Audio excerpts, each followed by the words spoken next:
hitting that live button. Okay. Live. So we should be going live now. I'm gonna give it another moment. Probably enough moments. Welcome everyone, this is On Just Restart. I am joined by my friend Rob from Roll 2 Review. His YouTube channel is linked in the description below. He talks about a lot of Nintendo things, a few other cool things as well. It's been a little while. It's awesome to have him back. It's kind of a great time, really. I mean, whenever we do discussions together, it's always like, I feel like they're just really, really fun because we kind of always lose sight of time because we're just like bouncing ideas off of each other. It doesn't stop.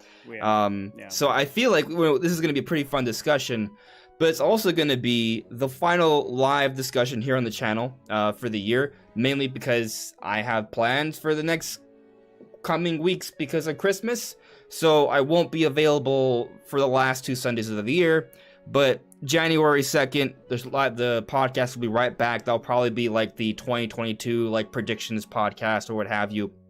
But for this one, we're going to be focused on the Game Awards, or rather Nintendo's lack of a presence at the Game Awards and everything surrounding that and a few other little things, and of course whatever you guys bring up in the chat. We're going to keep the show to, close to 2 hours-ish. So, whenever Rob and I talk, there's going to be a lot of discussion, but we'll try and check in every once in a while with you guys in the chat. And on that note, guys, let me know if everything's looking and sounding okay. Rob, feel free to, say hello to everyone if there's anything you want to get off your chest or just have an opening statement. Go for it. Opening statement. I'm declaring myself. I mean, obviously, it's just good to be back, man. Yeah. I always love being on the podcast. Like you said, we always have really great channels, great conversations, I think, discussions between us. I had you on my channel right around the E3 time, which was a lot of fun. Either right before or right after. I actually can't remember now if it was. Yeah. I think it was right before. I just appreciate being back. Your last show of the year, so I was honored you asked me to be back, and I've actually kind of kept myself off the podcast circuit for most of the year. I've done a few. Most of them were actually around E3. I did, 1 or 2, I think, early in the year on your channel. I had you on my channel for a pre-recorded one. 1 or 2 since then, and that's it. So I was like, the year's almost over. You said this was your last one. So stoked to come on and talk about. I mean, it's busy. It's been busy, as we know. It's been busy because of how not busy Nintendo has been, right? So that's kind of the fun sort of thing about it. Yeah. Lots to talk about. 2022, I think, could be pretty awesome. So, yeah, thanks for having me back on, man. I'm pretty excited. Yeah, man, me too. I'm glad you're here. So, let's check in with the chat real quick, and then we'll jump into things. So, couple channel announcements. One. So, guess what, guys? Because I know you guys have been asking for a while, and I realized I should have done this a long time ago.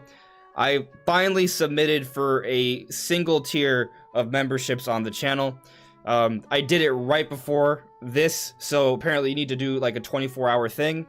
And I know, it should have been done a long time ago. I still haven't made any emojis or anything like that yet, but at least I'll have like that system out there. You guys will see what it is, and if you're interested, you can do it. If you're not, that's totally fine. You watching is already a pleasure in and of itself.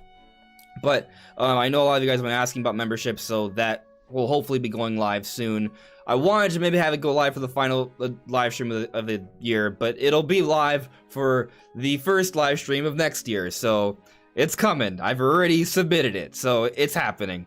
Sweet. Very cool. Yeah. Going beyond that,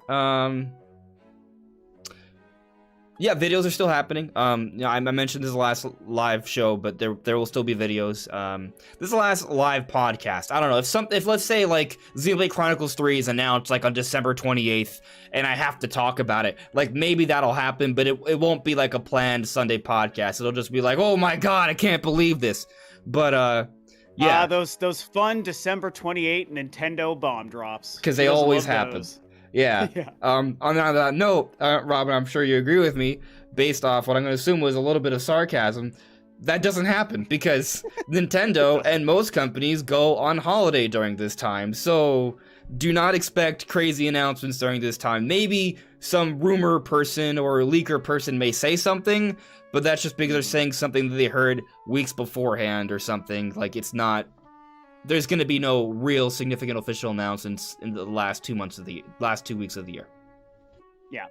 I doubt it. And it's really funny because there was that period where it seemed like Nintendo was really into releasing games.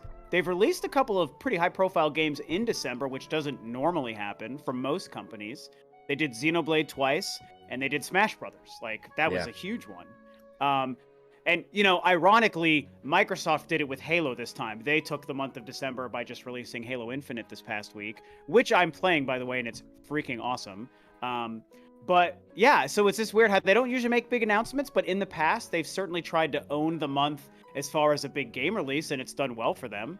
Both those Xenoblade games did well, respective to their consoles, you could say, and obviously Smash Brothers did insanely well. It's like the best fighting game of all time, so that's pretty good. Yeah, as it should be. It's probably the best fighting game I've ever played that I could think of. Oh, I'm a pretty big fan of Killer Instinct, the old Killer Instinct, so tough to say. And how great would that be if that came to N64 Classic?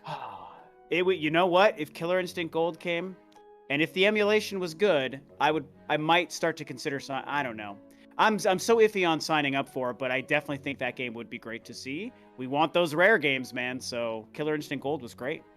Yeah, great game. Yeah, that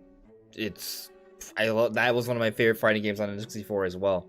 But before we actually go full into discussion, just because I'm already seeing multiple things we can kind of like jump into, because we did get two like N64 Classic announced in the last like few weeks with Paper Mario and Banjo-Kazooie, but I'm gonna hold it. I'm gonna hold it and just check over the chat real quick, and then we'll come back. So I see people in the chat. Hello there, Mohammed. Hello there, DE Fox, Super Chris. Hello guys. Thank you for modding. Paul Dune, really thought we should see Breath of the Wild the Game Awards, but we saw Elden Ring, so I'm content. I'm actually very excited for Elden Ring. I mean, 2022 is just looking off to be pretty good. Like, January got Pokemon Legends Arceus, February got Elden Ring. Like, just as, I hate using this term, as a gamer, I have things to be excited about. I'd rather say as a person who's a fan of adventure experiences, I got two really good games in back-to-back months to start the year. So, I'm excited Well, Horizon, for that. I think, is still set for February too, isn't it? Horizon Forbidden West. I think that you may be right.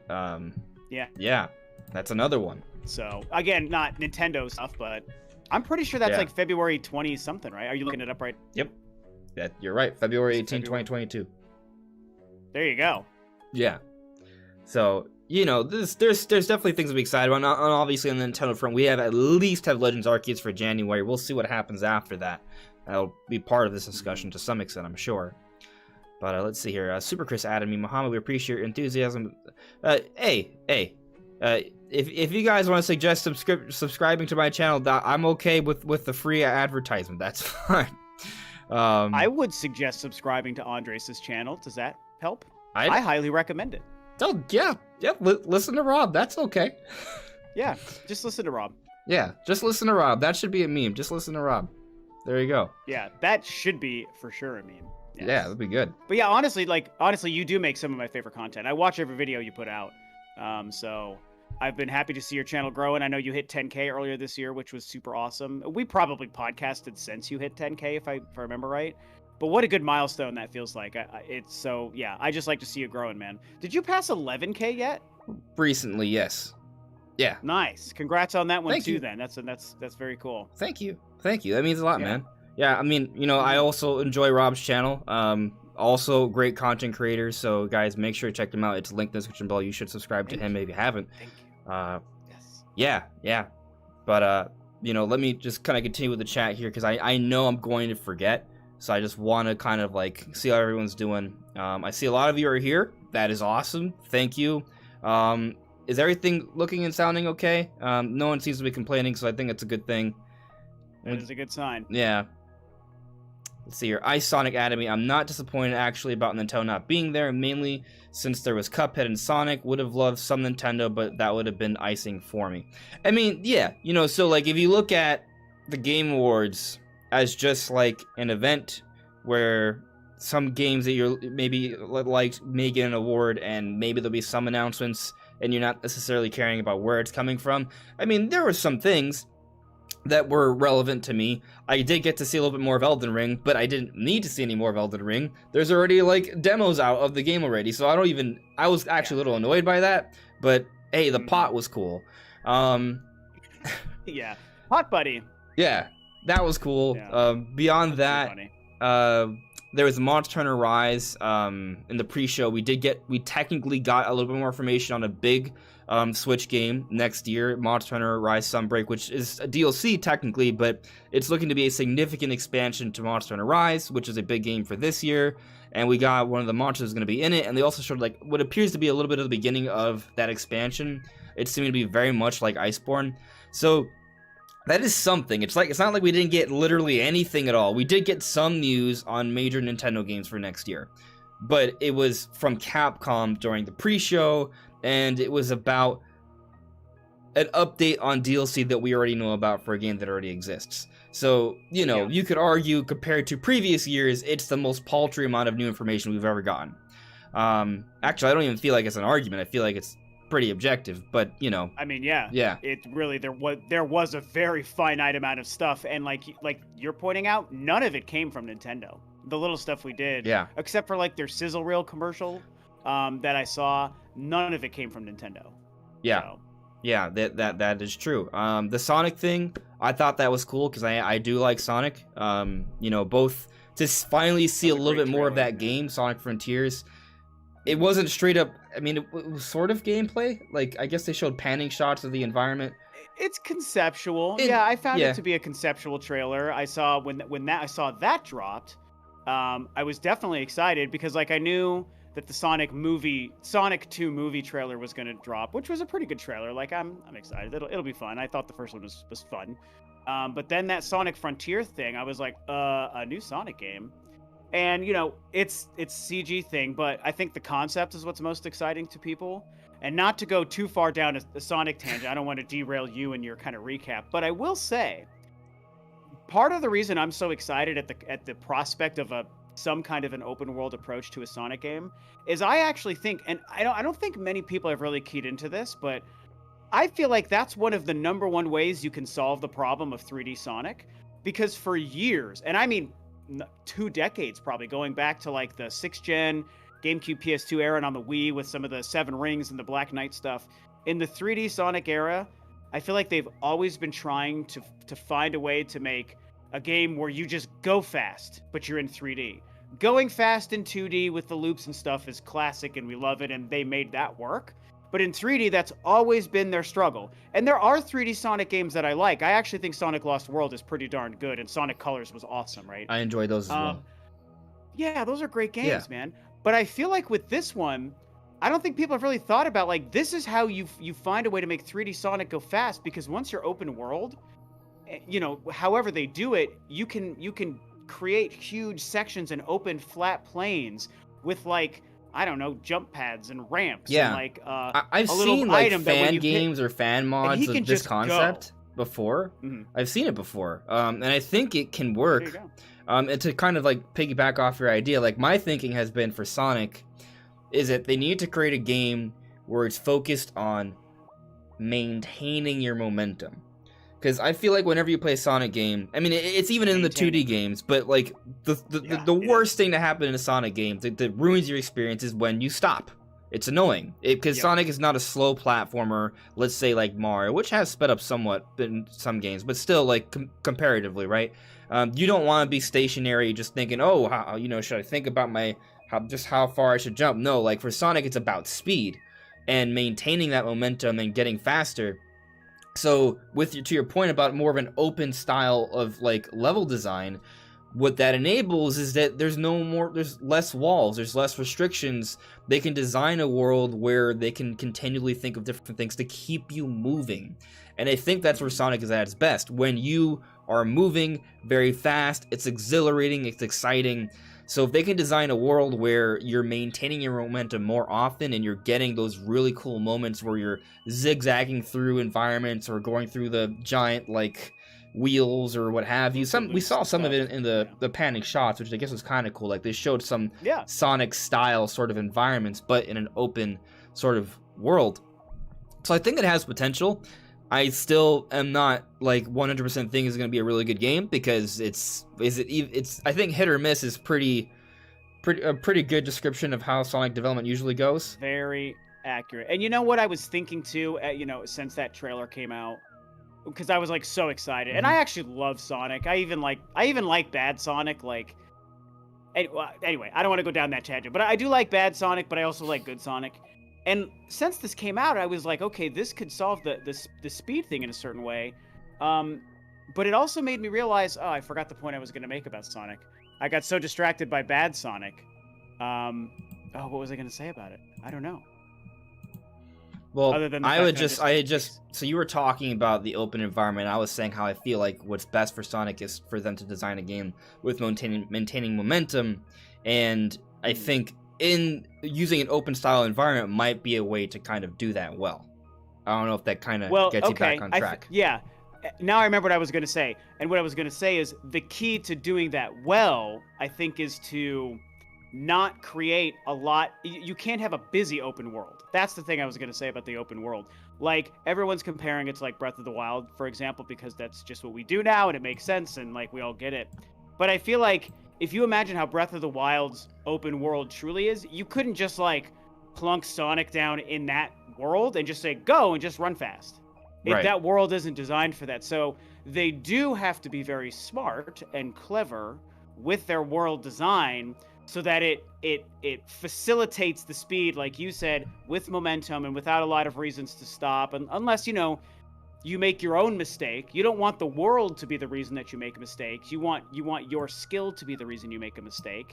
And so I think that's the key. You can't have a lot of rocks and boulders and sharp cliffs and big trees and stuff. You need to have a lot of open areas that he can just run and go super fast. And it's ironic because I think we forget that they sort of kind of made an open world Sonic game with Sonic Boom, which was the bad Sonic game that gave me a mental block when I was like, I even like bad Sonic games. Like, that game sucks, but I actually had a lot of fun playing it.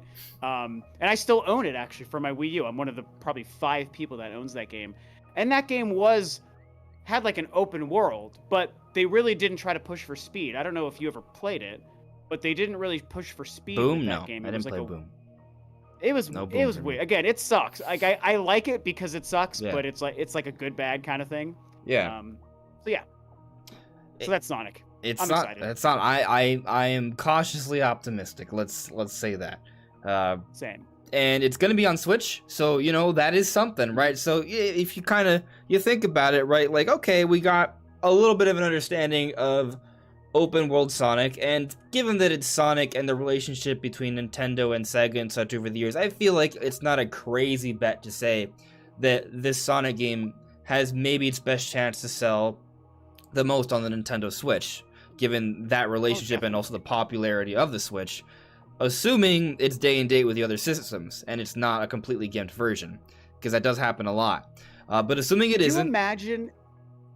Oh, sorry. No, go on. I was just gonna say, could you imagine if, because it's not out of the realm of possibility that a Sonic game could come out and be just like a deal with Nintendo where this one is exclusive, right? Like Capcom made that deal with Monster Hunter, and so why couldn't Sega make that deal with Nintendo? And what if Nintendo had their own internal team work with Sega to make that Sonic game? That's how you make an amazing 2D or 3D. You could pick the perspective. Nintendo will help Sega with their game design nail a Sonic game like that. That's what I'd like to see happen. I'd love to see that. And I mean, I actually think, the best third-party games, I think, are the third-party exclusives. Shin Megami Tensei 5, Monster Hunter Rise, like, those are impressive. No More Heroes 3, those are all those games came out this year. They're pretty good. So, I'd love to see more things like that. So it's kind of strange because we in the past have gotten like those Nintendo exclusive Sonic games. We haven't really been getting that anymore, I think it's kind of weird because, if there's any time to do it, I think this is the best time to do it.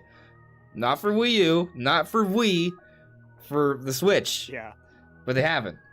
Because with Wii, the 7 Rings, I think, was exclusive because it used the side. No, there was that game? Yeah. Yeah, you had the There was I think 2. that was exclusive, and then Sonic Boom. Wait, which one?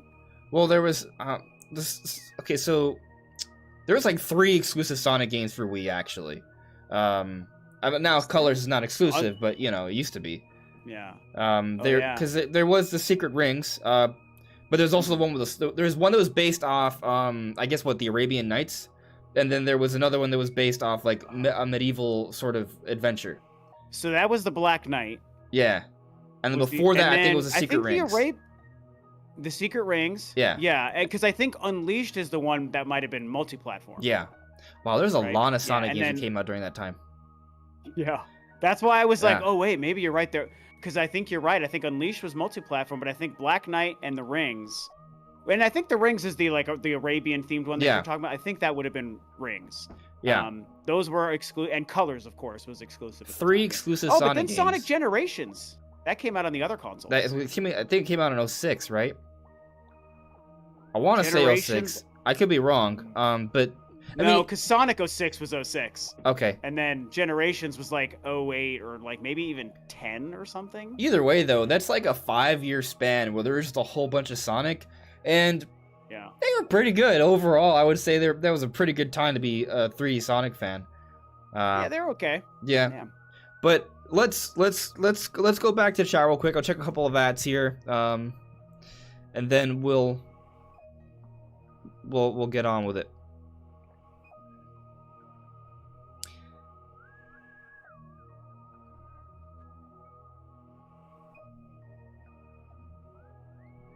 Who else but Zane? Who's Andres Restart? I've seen you on this channel before. How do you not know who I am? My name is under my camera. Anyway, it's fine. Let's see here. iSonic. I got to your chat earlier. Josh Coleman. I have beaten Metroid Prime 1 and 2 and absolutely adore both of them, but I started 3 and I can't really get into it. Also, Returnal is Sony's Metroid Prime. It's freaking incredible. I'm curious if that person played... I'm assuming they're playing the trilogy, which means did you have motion controls on all 3 games? Or did you play the GameCube of 1 and 2 and then the motion controls were new going into 3? That is a good question, because how you playing it does make a difference. Now, they're saying they like 1 and 2 and couldn't get into 3. So to your point, if it's because of the motion controls and they were playing the GameCube versions before. But the other thing is that 1 and 2 just have aiming, right? There isn't like the turn the door animation things that you have to do in 3, like or like the nunchuck pull, which I thought was cool. But it's more motion intensive than the 1 and 2 versions because they weren't built around it. You know, I've long discussed how like I think Metroid Primes 1 and 2 are better than 3. Like I literally prefer those games in the order they release. 1 is obviously my favorite. 2 is very close. 3 also fantastic, but to me is the least best of the 3. And so I wonder if it's also the most cinematic, and that the cinematic element of that game starts from the jump. So I wonder if that person played 1 and 2 where they're not very cinematic, you're immediately alone, you're alone the whole game, the controls are unique. I just think the worlds are more interesting in 1 and 2. And then you get to 3 where, in my opinion, the worlds are cool, but not as cool. And that, again, it hits you with story and cinematic and characters and dialogue, and some people clearly are divided on that in Metroid. And so, again, I just wonder if that's maybe what they saw, if that's what they ran into, you know? Yeah, maybe it's still a great game. Yeah. Josh, if you see that, feel free to respond. We'll get to it. Yeah, I'd be curious what they say. D. Fox, Samus Hunter was wrong about Zelda. You're right. Samus Hunter was wrong about Zelda. But I'll also say, and I didn't get to see the podcast, I don't like going at people who I pay attention to and say, oh, you were wrong, you're an idiot, can't trust you. I agree. But you shouldn't do that. I will also say that I heard, coming from the Nate the Hate podcast, who apparently Jeff Grubb was a part of that too, and both of those people are really cool, I think, so just for the record. And I think... I know Nate pretty well. Yeah. I don't know Jeff, but I do know Nate, yeah. And I didn't hear the podcast, but I heard that from that discussion, Xenoblade Chronicles 3 was suggested to be the most likely Nintendo announcement at the show. And I remember you guys were asking me last Sunday what I thought. And at the time, I didn't realize that that's where maybe you guys were getting that information from. And I just said I don't think it's likely, just because I don't think Japanese RPGs in general get a lot of love at the Game Awards. So I just didn't think that Nintendo would decide to show that off then. That didn't happen. So on one hand, you have Jeff Grubb and Nate the Hate. I don't know who, so I don't want to say which one. I just heard that there was suggestion maybe it's going to be Chronicles 3. And then on the other, you have Samus Hunter, who said that maybe we get 35th anniversary Zelda stuff, and none of those things happened. So, you know, I don't. I think I would say that. Go on. Oh, sorry. Go ahead. No, go ahead. Go ahead. Oh, what I was going to say is that I don't think that this means we shouldn't trust any of those particular people just because they are wrong on that. Sure. But, you know, it is worth you should consider it. It's like, okay, they were wrong on that. But again, there is no one, in my opinion, in this industry, regardless of how good their sources are, that's 100% correct. Never. It's never the case. In fact, I feel like there could be. Go on. I was going to say, in my experience, and I've had some experience with that stuff and people, you know, in those positions, my experience, and also partly my opinion, is also like, you share what you think, what you know. That's the thing I usually analyze with people who share. Can you repeat that? You cut out for just a quick moment. How forthcoming they are. Oh, did I? Just am I back now? Yeah. Just repeat like the last 2 cents. Basically, I was saying with my experience and with my my personal opinion, I think it's also how you share the things you think you know, beyond just sharing what you know or what you think you know or what have you. Because like you said, there's lots of different people who are insiders, claim to be insiders, share things that are leaks. They're true, they're not true. And, you know, like I said, I definitely know a couple people who are in that circle, and I've heard things in the past, and I just have.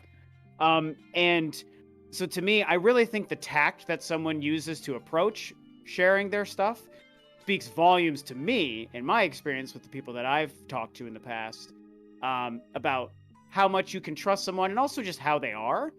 So maybe that's part of what it is. When some people maybe push back on people, and we've seen that happen to a lot of different people in the past.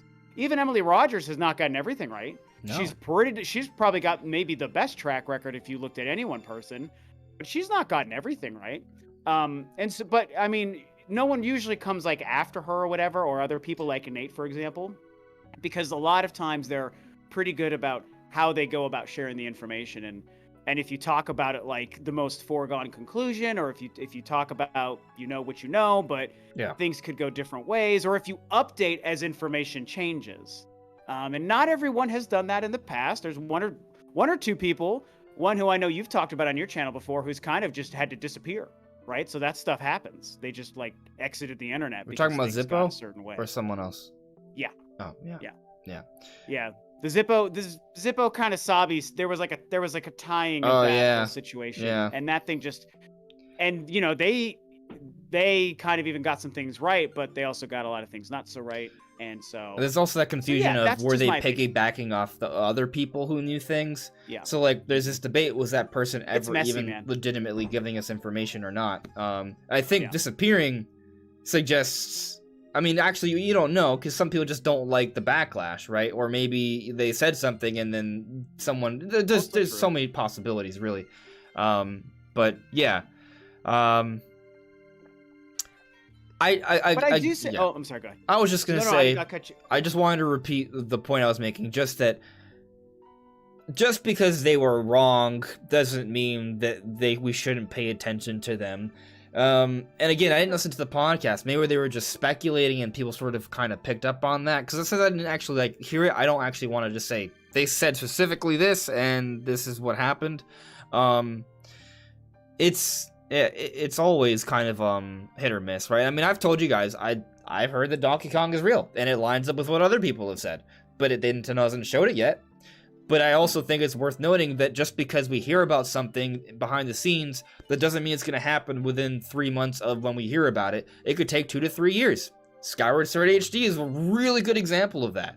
So I think we just have to kind of practice patience. Too. Sometimes plans just change. Yeah. You know? And I would say for Emily Rogers, because I mean, you brought up a good point that like I feel like lately people have offered her more respect and there hasn't been as much vitriol. But I think earlier on, especially during the Wii U era, like when she mentioned like the whole mother localization thing, there was maybe more hate then. But I think I think more people become more aware of how, I guess, leak culture or rumor culture goes. So people are more understanding now. Or maybe she's also just gotten better at maybe like distancing herself from that, so it doesn't get as toxic. But anyway, the point is, I fully believe Nintendo absolutely did plan on localizing Mother 3. The plans simply changed. So, yeah. Plans do change.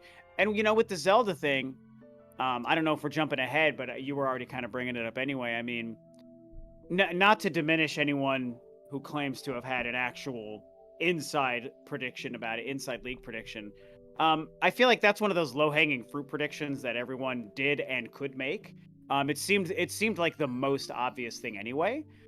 So it's one of those things where, do you think you know what's going to happen, or are you just framing your own guess as an inside leak? I think a lot of people do that in the past. And so with Zelda at the Game Awards, we all kind of expected it. Really, the better leak would have been if somebody said it's not going to be there, because clearly that's what the plan always was.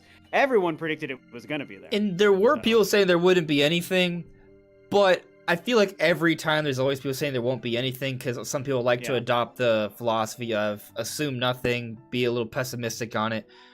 So I don't know. That might just be, and I think to your point, that could have been just like regular people just being cynical about it, like, oh, I want it too much, so it's not going to happen, as opposed to someone saying, hey, what I've heard from my source is that it's not going to be there, right? Like, those are kind of, I think everyone kind of expected, like the people who predict things or leak things or spread rumors, like I guess what do you want, Nintendo YouTubers or video game journalists, that whole group, everyone sort of expected something, and what we got was basically nothing. So now there's a spectrum there, right? Like I predicted Breath of the Wild 2, and I was wrong again about Breath of the Wild 2. I should just never predict anything for Breath of the Wild 2, because you're gonna be wrong about it. Maybe if you never talk about it again, it'll just come out like in March. Just totally just drop it. Yeah, so maybe every time there's a Breath of the Wild 2 video, like the release date gets pushed up like at least a few hours. So because we all talk about it, it's just being pushed until like next decade.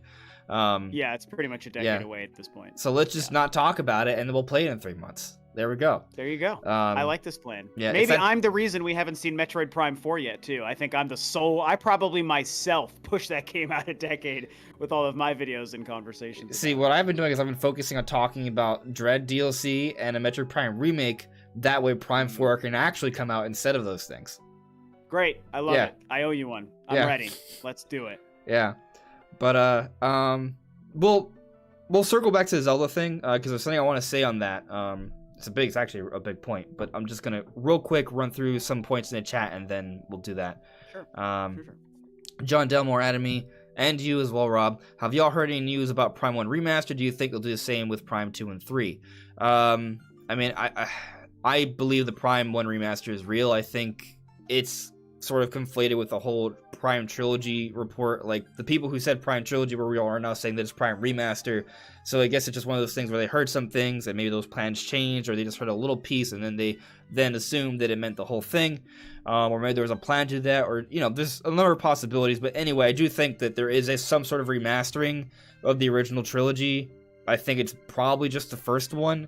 And I think 2 and 3 are going to become the Twilight Princess and Wind Waker HD for Metroid fans, where someday we'll get them, but we have no idea when. So eventually, fingers crossed. Yeah. What do you think of that? I mean, honestly, what I think, I'll say, like, I mean, honestly, I don't know what we're getting. Mm-hmm. I just will say I really just truly don't know at this point. The waters got really muddy, just like you were saying, with, okay, wait a minute, is it a trilogy remaster? Is it a Prime 1 remake? The only thing I feel really confident about is that we're going to get something. I absolutely think Nintendo is planning and has been planning for a while something that is of the original Prime stories. Yeah,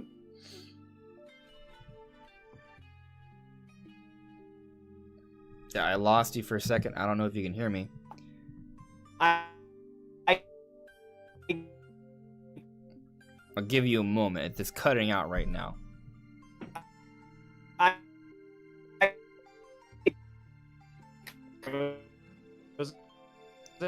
Yeah, you're still cutting out. I'm gonna give it another moment. Look for Yeah, you're kind of off. I don't know if you want to like call in, call back out, or just give it another moment. I'm gonna read this chat from Christopher Mendez while we give the internet a moment to kind of catch back up. But Christopher Mendez, can we stop doing Samus Hunter videos now? I mean, there were some things that were suggested that came true, like the Monster Hunter information that came true. There was discussion on Pokemon stuff happened that day as well. We got Hisui and Voltorb. Hisui and Voltorb is super adorable, super cute. So you know, let's see here. Let me transition to. Oh, just give it a second. He's probably gonna call back. There we go.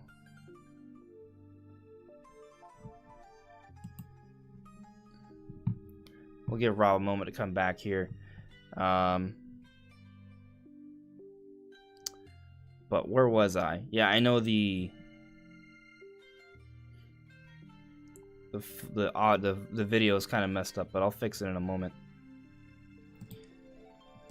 I'll leave it like that for a time being, but I'll fix it in a moment. Anyway, point is, you know, we got some things that Samus Sister was talking about that did come true. So I don't think that just because something was wrong means it's not something there. Hey, Rob, you back? I am. Can you hear me? I can hear you. Yeah. Okay. So I'm trying. I came in without my camera on first to see if that works. I'm still not seeing. Sorry, I hate always kind of messing up your podcast here. No, we're fine. Nothing too significant.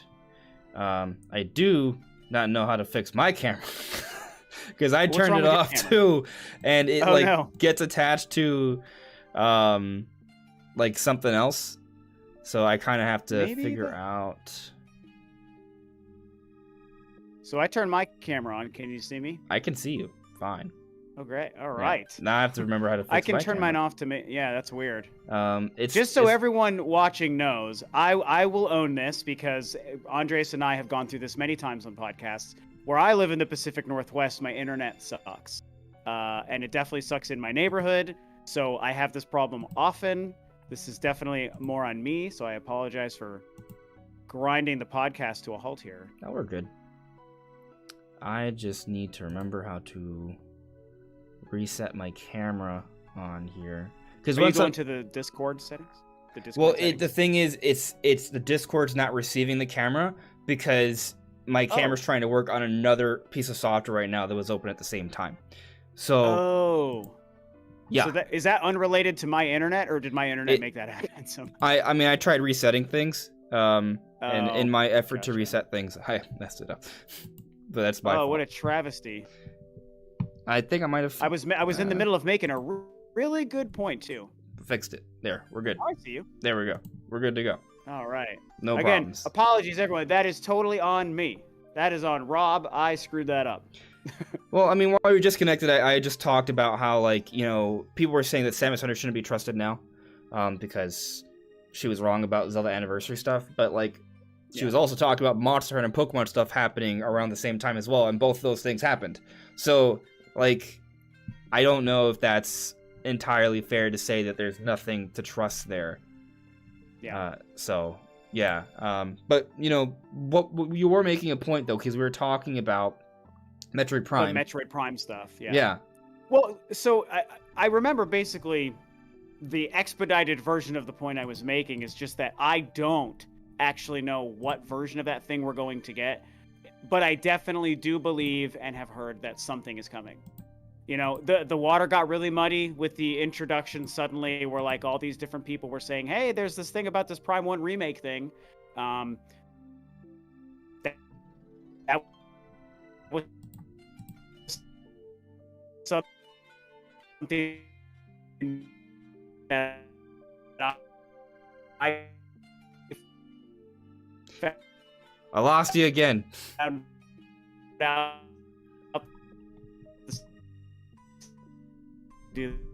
I lost you again. Yes. Super Chris, Andres Resource, hype for Metro, and I respect that. Thank you for respecting that. Rob, I'm gonna give you another moment because it's doing a poopy thing.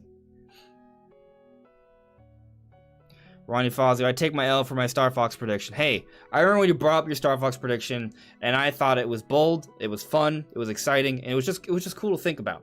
So, you know, no worries there. It's all good. Hey, man, you back? I'll give you a moment. But that's fine on your prediction there. Paco Salvador added me, but when timing or plans change is a valid justification and non-excuse when leakers are just making things up. Well, okay, so do we know? I guess the thing is, so if you're skeptical of someone and you don't trust them, are you worried that they say, oh, plans change, or they move things up, and you just think that they're saying that because they want people to still pay attention to them, and they're worried that they may be sort of kind of like faking information, and it's hard to really prove one way or the other. I understand that fear, and I'm sure that there are some people out there that may make that argument. But also, I think when you've paid attention to this for a while, you start to learn who has pretty good track records, and by looking at those track records, you know that they clearly know something. But it's one of those things where, like, it's not even like, oh, if I'm wrong sometimes, then I'm a liar. No.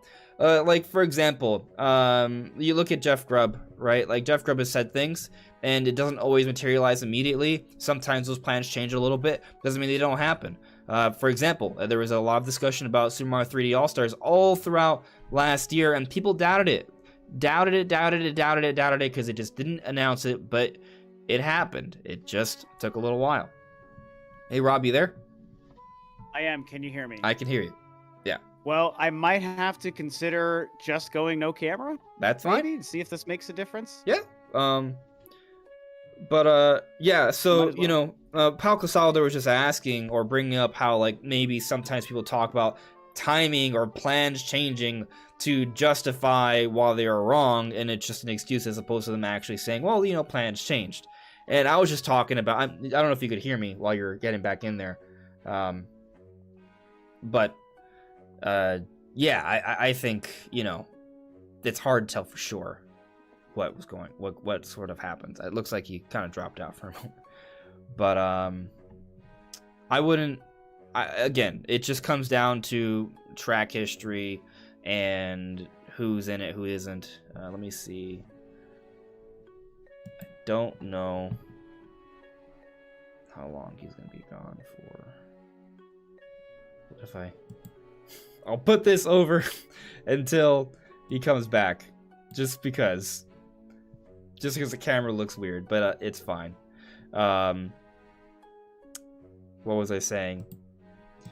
So, I mean, but anyway, though, you know, on the note of the Mario 35th anniversary, though, right, like, there was a whole bunch of sort of, like, rumors and discussion about them by a whole bunch of people, but it took Nintendo so long to kind of get back into that to actually announce it, and people doubted it, but eventually it did come true, right? So I think the ultimate point here is that, you know, if you see someone fresh off the block, they say some stuff and then they're wrong, and they have no history of being right beforehand, then yeah, you shouldn't necessarily pay attention to them. But also, you know, if there's a history of getting things right and then they're wrong about one particular thing, then, you know, I think at that point you got to consider that maybe what they're telling is the truth. Plans change, and that's how it is always. If you're getting information about something that hasn't been announced yet, it isn't ready for announcement yet, because plans can change. You're still thinking about how they're going to handle it, what they're going to do, so that may change. So I wouldn't be too worried about it. Let's see here. So I have a super chat here from Taker610. Thank you very much, Taker. I feel like you are a legit insider. You know when the plans change, and you make it known before the announcement would have been made. I mean, I don't know a lot that goes behind the scenes. Occasionally I hear some things. Most of what I know is just understanding the history of things and analyzing it and hearing things from other people that are already talking about it publicly. Occasionally a few little things, but I'm not trying to tout myself as an insider. I'm not at all. I'm just not. I'm a Nintendo YouTuber who speculates and analyzes. But I try to be forthcoming with what I do hear, with what I do know, with what I do think. You know, most of my videos, I'm saying, hey, this is what I think. This is why I think it. And then that's pretty much it. Sometimes I think it because someone told me something, but also usually there's more to it than just that. Like, if someone just tells me something and there's no sort of logical reason to believe it besides them telling me it, I'm gonna be skeptical. But, like, for example, like with the Donkey Kong thing, I've heard things, but also I see other people talk about it, and then also you look at the Donkey Kong expansion, and that there's going to be Seth Rogen's going to be playing Donkey Kong in the Super Nintendo movie. It sort of makes sense. Nintendo seems to be building up Donkey Kong as a brand here, so then that it can happen. Like it makes sense to think that maybe Nintendo has some sort of Donkey Kong plan, which lines up with the game as well. But thank you for your vote of confidence, Taker. I appreciate that. Thank you for the super chat. Let's see here. Yeah.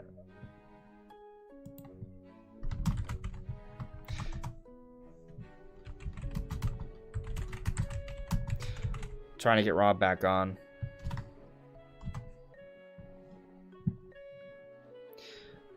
Let's see. Moving through the chat, though.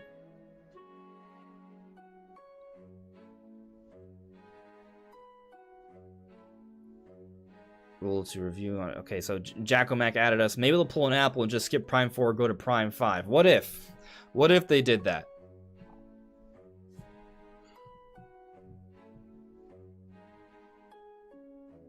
Taker 610. Rob is turning into network computer from Dread. Rob says, Samus, you are a Metroid. Huh. We will see. But anyway, let me sort of adjust things here. Let's see. What can I do to get... So I want things to be visible. So what I can do is that, and then you at least can see me on Discord. Yeah. It's a little blurry because it's the Discord stuff, but at least you can see me. So, and when Rod comes back, I'll readjust. Yeah, if Rob can come back, because there's connection issues. But anyway, so I feel like I'll just take this time to sort of talk about. I guess not. I guess Discord's like, nope, you're not allowed. You're not allowed to have your camera on. So I will have to adjust that as well here. So what I think I'll do, if Rob comes back on, I'll put him on for the audio, and I'll just put my camera on. So let me fix this real quick, guys. Sorry for the technical issues. Let's see here.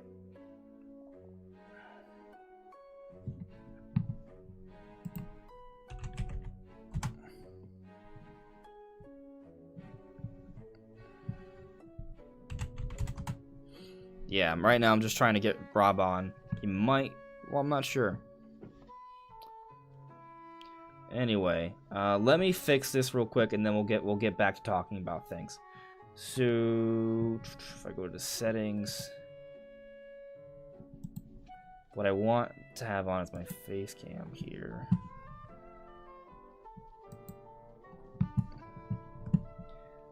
Yeah, exit that as well, and then.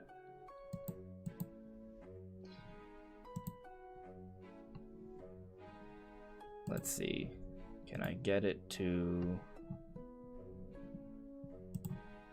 settings, output, stream, general? Not sure, podcast, window capture. Nope. I'm trying to get it to work.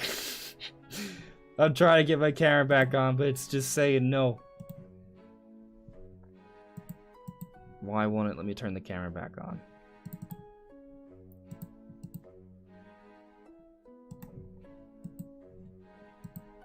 Yep, can't get the camera back on.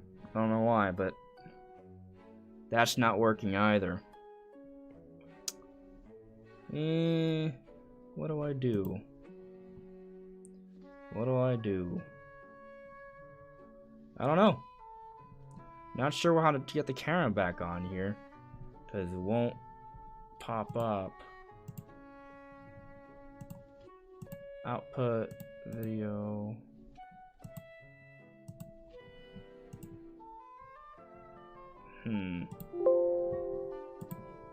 What if I create a new scene, and then I add... I might figure this out.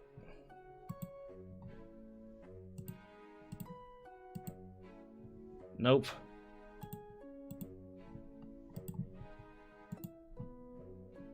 Nothing yet. I'm almost back, guys.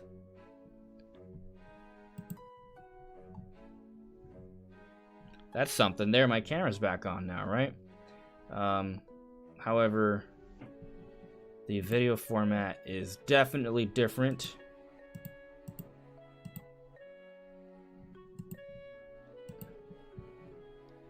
It's not in its typical sort of 1080p thing.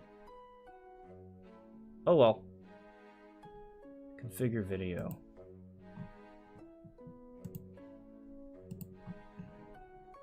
Why won't it let me change that?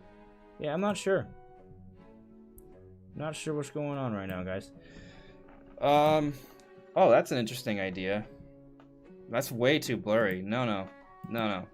Sorry. That's way too blurry. I'm just gonna have an image up on screen, because that's not...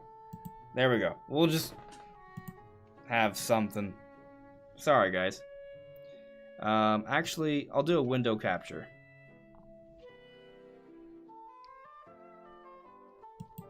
There we go. I'll at least do that for now. And I'll have the chat on screen. Alright. Alright, sorry about the technical issues, guys. Please excuse that. But, we're at least... I can talk. So we got that going at least. Alrighty. Anyway. So, I'll get the chat here on screen. Chat is here. We can just talk, and we will cover the points. So, one thing I wanted to sort of talk about is the situation regarding Breath of the Wild 2. So, something I didn't get to talk about yet is that, one, I was wrong about my prediction, right? So, because I was wrong about my prediction, I have to pay the price. And I mentioned that there would be a price to pay, and I have not announced it yet. So, here's the announcement. Well, I could argue that technically Breath of the Wild 2 still did show up. It still showed up, but it was it was in the, you know, the little commercial Nintendo had, and they were like, "Hey, look, here's our sizzle reel of games coming out in 2022. See you in 2022." So it was sort of a reconfirmation that Breath of the Wild 2 is coming out in 2022. They'd had that, they literally said all these games in the sizzle reel are coming out in 2022. And that was in December. So that's the most latest update from Nintendo on the game. So, you know, that's what's going on there. In terms of, you guys are asking about Rob, I think we're having technical issues. So I don't know if Rob will be able to come back on. Hopefully, but the internet kind of pooped out, unfortunately.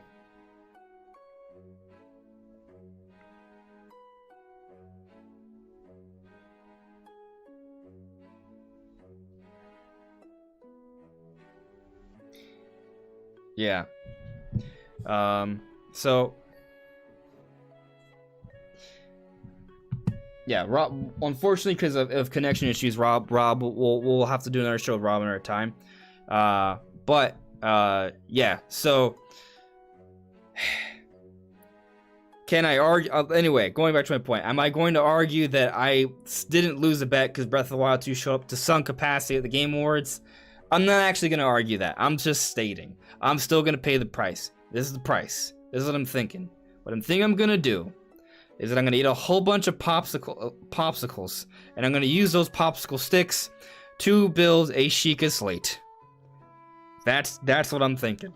And I'll put it on camera at some point, and we'll talk about it. And that will be my price for being wrong about Breath of the Wild 2 coming out. You know, being wrong about it at the Game Awards. So, yeah, that's what I think will occur with that. I see a guy super chat here from Paint Fat Purple. Thank you very much. Paint Fat Purple says, "My dudes, happy holidays." Thank you very much, man. B added me. Did you hear did you happen to hear about the Odyssey 2 survey rumor? An Odyssey 2 survey rumor? I don't think I've heard a survey. I did hear Samus Hunter talk about how there is a big Mario in development, but that shouldn't be a shocker. Obviously, 3D Mario's in development. The real question is, when are we going to see it, and what does it entail? Is it going to carry the Odyssey naming? Is it going to be something new? I believe that the next 3D Mario isn't going to have Odyssey in the name. Well, can I be wrong? I totally could be wrong, but the reason why I think they won't have Odyssey in the name is because Mario Odyssey came out in 2017. At the earliest, this game comes out next year, but with everything coming out next, we know about already for next year, I think it's pretty unlikely Mario Odyssey 2 comes out next year. And it's been so long that, you know, at that point, maybe 2023, but that's 6 years afterwards. We're already going to be maybe talking about like the next gen system for Nintendo. I think the big 3D Mario will be saved for the early part of that new system's life cycle. So even though it may still come out on Switch at the same time, it could be sort of a cross-gen release sort of situation. With all that in mind, and considering the history of 3D Marios, I don't think they're just going to call it Mario Odyssey 2. I think it's just going to be the next 3D Mario. Maybe we call it like Super Mario Universe or Super Mario Doggy Puppy Calamity. Something different. Not Odyssey 2. I think we've gone past that already. I think that there's going to be an Odyssey 2. Nintendo would have already announced it. So I think more likely it's just a brand new 3D Mario, but it will carry over ideas from the initial Odyssey. So, you know, 3D Mario totally in development. Is it coming out next year? Really doubt it. We already know about Breath of the Wild 2, Pokemon Legends Arceus, Monster Hunter Rise, Sunbreak. There's not Bravely Default, but Triangle Strategy, Bayonetta 3, Kirby and the Forgotten Land. I'm missing a couple. Splatoon 3. And then, of course, there's the rumor games we've discussed, like Metroid Prime Remake, Xenoblade Chronicles 3, maybe a new Fire Emblem, maybe the Donkey Kong game, which could be delaying the 3D Mario. So there's just a lot of things that I think are likely to happen before 3D Mario. So, you know, I wouldn't expect it for 2022, but hey, I'd love to be wrong because I freaking love 3D Mario. It's one of my favorite gaming series. So just going through a chat here. Takers extend. Rob is turning into. No, I got to that already. Yes, Sweet Life of Dio Brando. I was in the Twilight Zone. Yeah. I was definitely in the Twilight Zone. Man, I want to get my camera working again, to be totally frank. It just feels more natural for me. I just don't know how I can get it to work again, unfortunately, which is disappointing. I could... The interesting thing is that... Yeah, like... What is even using my camera right now? I don't even know what's on my computer is using my camera. That is the fascinating sort of thing here.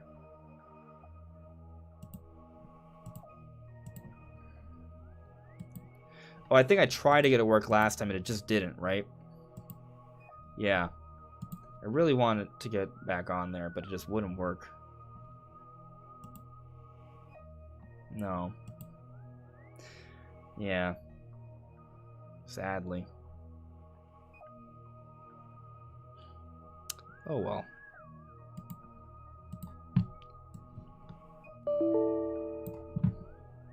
There, I'll just full screen the chat then. Alright, so let's see here. iSonic. The Mario Odyssey 2 rumor is connected to a Sonic Frontiers leak about concepts. You know, I saw that mentioned somewhere. I didn't really look into it though, not yet.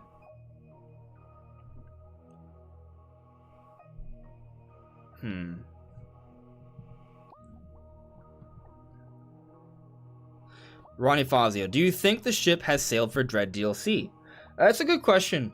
I don't think the ship has sailed yet. I think I'm on record. If I'm not, now put me on record. I think I've talked about Dread DLC before, obviously, and I think what can happen is that they can announce it maybe in a earlier Nintendo Direct. Now, when we get this earlier Nintendo Direct, somewhere between January and March, that's the window. It could have. My bet right now is February. That's when I'm sort of thinking it'll occur.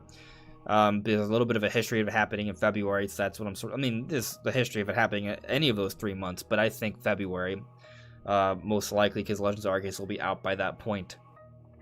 And they can't go that much later into the year to have a direct, I think, especially considering they didn't have any announcements at the Game Awards, so there will be a little bit more demand there. But also, we'll need to learn about games for coming out in March and beyond. We don't have set dates for games coming out in March and beyond really too much, so making those announcements in February, I think, makes a lot of sense, if not sooner. But I'm gonna go with February. So, but on that note, if there's a direct around February or March, I think that's maybe our last chance to get an announcement for Dread DLC. Conceivably, they could do it at E3, but my skepticism now at this point is that because I also believe in the Metroid Prime remake remaster situation, and I expect that to come out in the second half of 2022, when does Dread DLC happen? So I can see Dread DLC either being like shadow dropped or being announced in a earlier direct. And to be totally frank with you, while I think there's a lot of options for Dread DLC, I think what could happen right now is we don't get like a paid DLC. It's more of a challenge mode or something like that, or a new difficulty, some sort of update to keep fans engaged or keep more people playing it and keep it in the spotlight and the discussion. But it won't be a super substantial like Wave 1, Wave 2 DLC thing. And maybe I would love to see that. Like I think it does make sense. Like most Nintendo games get DLC, but what sort of makes me somewhat concerned is also this Metroid Prime remaster supposedly coming out next year in line with the 20th anniversary. Now, there's two possibilities here. There's a number of possibilities, but two possibilities I'm considering is one, we get the Metroid Prime remake next year and there's no Dread DLC, or two, there is still like a paid Dread DLC, and it is like a Wave 1, Wave 2 sort of thing, and it comes out through next year, but Prime Remake comes out the year after. And a disappointing thing about that is if that's actually the case, then that suggests Prime 4 is coming out the year after that, 2024, which is a very, very long time from now. Can that happen? Yes, I think it can happen. I hate to think that Prime 4 could come out in 2024, but it could totally be the case. So it's possible that's how things are lined up, and Nintendo doesn't really bring out Metroid Prime Remake to be specifically for the 20th anniversary of Metroid Prime. Yeah, I mean, in reality, most of the time, anniversaries don't make that much of a difference for release dates. Sometimes they do, when we look at, say, for example, like 3D All-Stars, but in general, if it lines up, they'll take advantage of it, but otherwise, they'll wait a year. They'll wait 6 months. Not a big deal. When the game is ready, when they want it out, that's when it's going to happen, and the actual anniversary time is just a small, small factor in their decision-making, it seems. Let's see here. Vain God, do you think Arceus will outsell BDSP Sword and Shield? So I heard that Pokemon Brilliant Diamond Shining Pearl is outpacing Sword and Shield. I don't think it's going to have the same legs as Pokemon Sword and Shield. This Pokemon Sword and Shield is like the predominant mainline new generation of Pokemon. Brilliant Diamond Shining Pearl is a remake that doesn't have as much going for it, but the install base is very large on Switch now. Pokemon games just sell really well in general, and it is a huge nostalgia play. Gen 4 remakes finally happened, right? Maybe not exactly the way we wanted them, but they're still solid games. And they are doing really well, which is, again, no surprise, but long term. Okay, apparently it's reconnected. Great, thanks for telling me, OBS. Anyway, so can BDSP outsell Sword and Shield? Yeah, it can, but I don't think so because, again, I think there's the mainline Pokemons, but also Legends Arceus is coming out in January, and I think that's going to take some wind out of the sail of BDSP sales. I think that will start to take a lot of the spotlight for Pokemon fans. So because of that, it's going to hit into the potential sales of that game a little bit.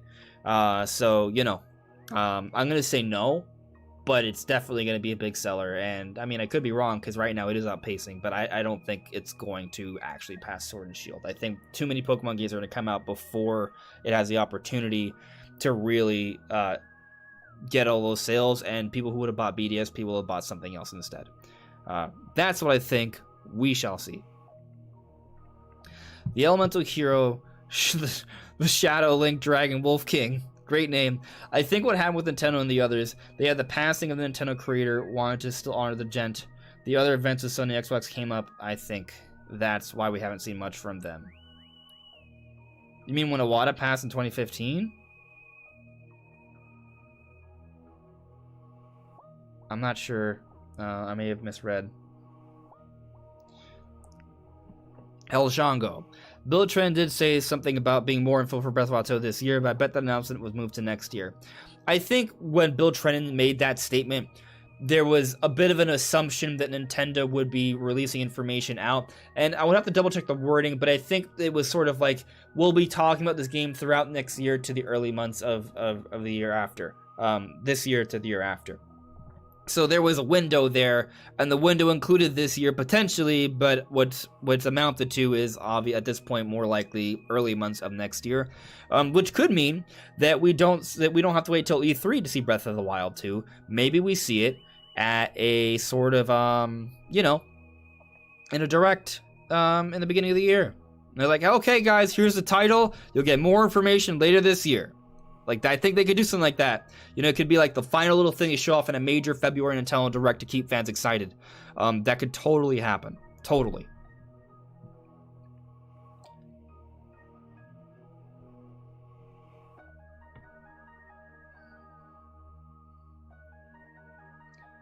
I'll have to take a look at this Odyssey 2 leak, guys, in more detail. If one of you guys have a source on it, I'll gladly read it and check it out. Heck, let me see. Let me just do a quick Google search. Maybe it'll come up very quickly, so I can kind of break it down for you guys right here. Odyssey 2 leak. I don't know. Will that put up something? Super Mario Odyssey 2 potentially leaked. You know, I think I even clicked on this article on Comic Book.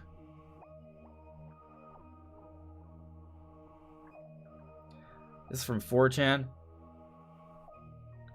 Okay, all right. I'm gonna put this up. I guess. Maybe then, let's see here. Again, I'm sorry that, like, my things are all messed up right now. And I really wish I got my camera working again. But no, alas, that's not. It is not for this. That's not for this show. All right, so at least you can see this article here. Apparently, I mean, I don't. Sonic Frontiers may have just leaked Odyssey 2. For reference, we know Frontiers was in surveys like this, and that's how the name was first leaked, based on what the leaker said and maybe the game survey. Starfall Islands is impossible to just guess, overall intriguing. We got more information about Sonic Frontiers provided by the Legends, Twip, and Jeremias that are looking fantastic. We also got Super Mario Odyssey 2 concept leak. Let's go. Okay. Let me click on this. What is this actually showing? Is this showing on the stream for you guys? It is. Good. Good. So, sort of good. You probably won't believe me, but I did an online survey on several ideas for games. One is Super Mario Odyssey 2, and one is new Sonic game set in the Starfall Islands. There are several other named prototypes. Odyssey 2 has Luigi. I went through a half dozen Sonic concepts, and 2 or 3 are for Mario. Okay. I know it's cut off here. The Sonic game is on Switch. I don't know if it's multi-plat or exclusive. Odyssey has 20 locations. To be honest, I'm risking a lawsuit posting this. I have 38 pictures, but here's a cut of one I made with Sherix. That just looks like Odyssey. I don't. It was back in 2019. This was, and it's now growing in 2022. We've heard nothing. I am very skeptical. There may have been a survey. They may have been right. They may have just been lucky, and they got the name for Sonic Frontiers. I don't think. I don't know. I don't think this is a leak of Odyssey 2. Sorry. I just don't. I don't think so. But, I mean, this person's showing other images here, so let me read that. Let me do the due diligence.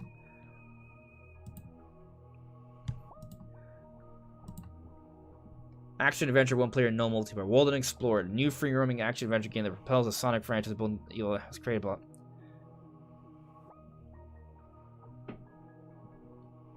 Do we know that they're called Starfall Islands already? In the Sonic game?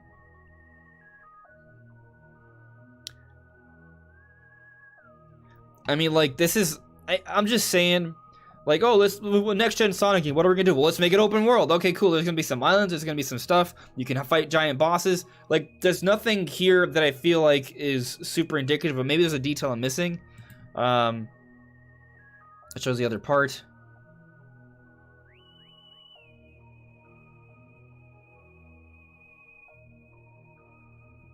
So it was confirmed that it would be in Starfall Islands. Okay. Super Mario Odyssey 2. I'll read this part.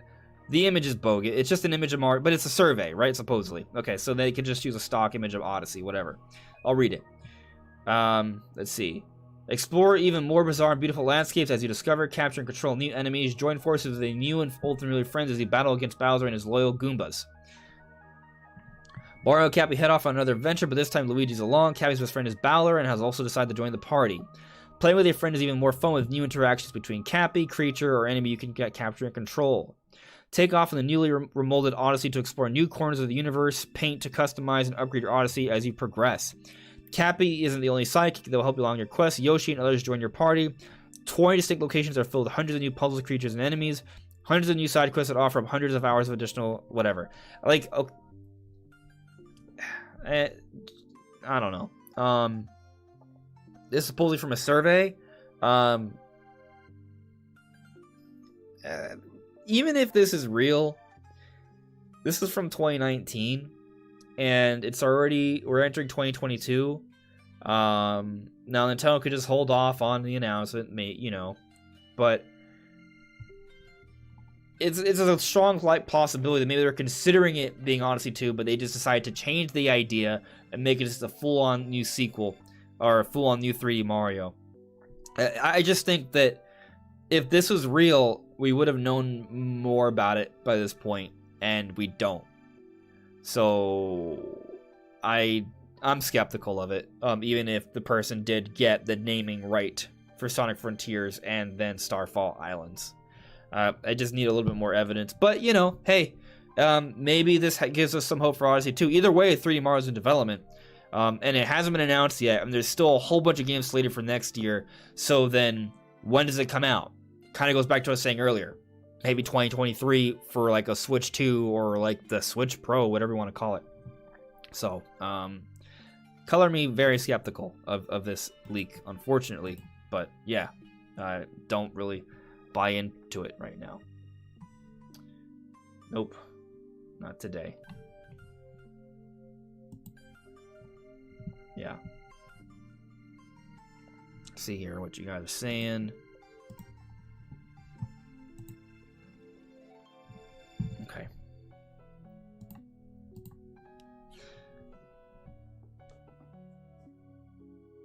Moving on with the chat here. D Fox, it still hasn't actually been confirmed whether Breath of the Wild will still release in 2022 or be delayed to 2023. What do you mean? Yes, it has. The game, the trailer that came out at E3 said 2022. That is confirmation. But then also, during the Nintendo's investors meetings, when they talk about different games coming up, it's still in the 2022 mark. When Nintendo tweets out images of games coming out in 2022, the sequel to Legends of Breath of the Wild is included in that. And at the Game Awards, we just got a brand new sizzle reel trailer. No new gameplay in there, but that still says all these games are coming out in 2022 and includes the sequel to Legend of Zelda Breath of the Wild. So those are several confirmations, actually.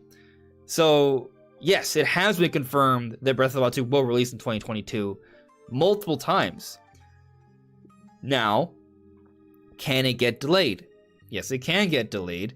Technically, you could argue that Breath of the Wild 2 won't be truly confirmed for 2022 until it's out and available. But, I mean, Nintendo has put out a lot of information suggesting so. They just put out this commercial that's available to the Game Awards that says for 2022. When we go back to, like I just said, it's been repeatedly suggested, alluded to for 2022 with all of their marketing and such. Like, it's happening. The fact that it's part of their marketing suggests that the game is pretty far along. It was in the Switch OLED trailer. Like, this game is far along. It's coming out 2022. That all signs are pointing towards that happening. Please keep in mind the game started development in 2017, and this is a sequel using the same engine Breath of the Wild is the foundation here. So it would actually be completely bewildering if it was delayed to 2023. Nintendo waited 2 years after its initial trailer. So 2019 was its initial trailer. Not when they started development. That's just when they got the initial trailer. We know they started development in 2017 based off interviews. But in 2019 we got the initial trailer. Then 2 years later we got the second trailer. They waited 2 whole years to give us a release timing. Not because that's just when they were finally somewhat ready, but because they were being careful about it, and that's when they felt comfortable giving us an actual release timing. Normally, we get release dates way earlier into the Zelda hype cycle. They waited years. Why? Because they didn't want to go through that same rodeo again of telling us a date, then being wrong, then delaying it. They waited years to give us a release timing that they felt comfortable and confident with, and we look at all the marketing throughout the year, that is very suggestive of that. Like I said, Breath of the Wild 2 and the OLED trailer, when Nintendo puts out tweets with these images that show all the games that are coming out for next year, Breath of the Wild 2 is a part of that. When they have this sizzle reel at the Game Awards in the final month of the year, where it says, hey, stick it out until 2022, here's all these games, including the sequel to Legend of Zelda Breath of the Wild. So I think it's been confirmed repeatedly, actually. I don't think we should be worried. Can I be wrong? Of course. Can things change? Of course. But I think we have a pretty good chance of seeing this game next year. Nintendo's told us multiple times. So I'm not that worried.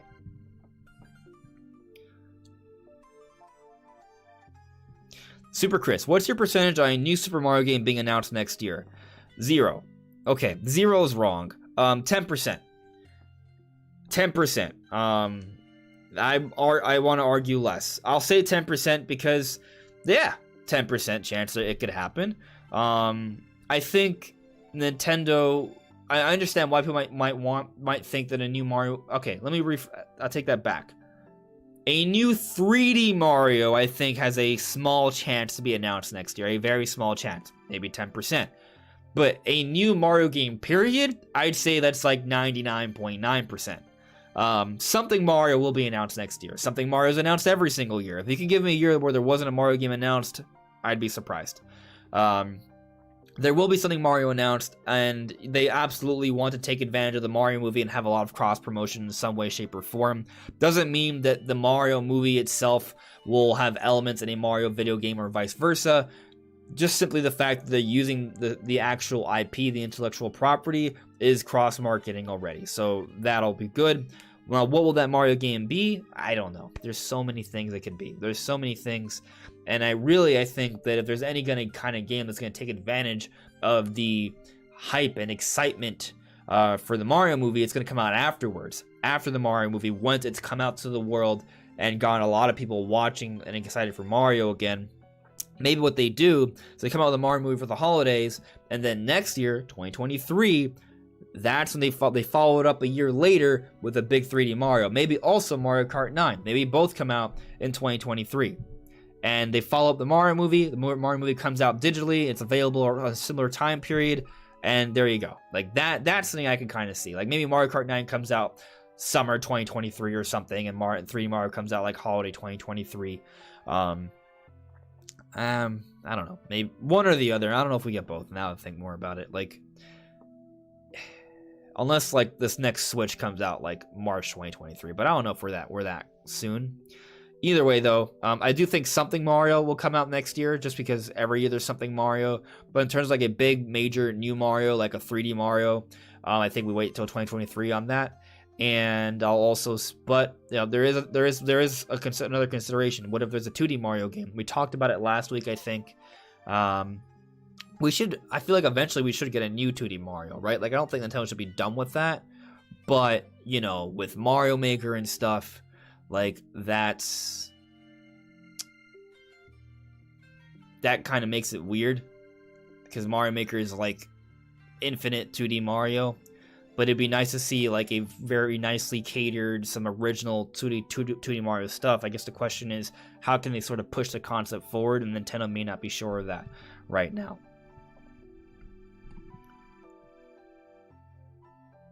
But there's a chance. Anyway, I think based off the games we already know about, though, Mario will not be the big focus of next year in terms of the games, but the movie will. 2023, though, that's my big bet for a lot of good Mario stuff.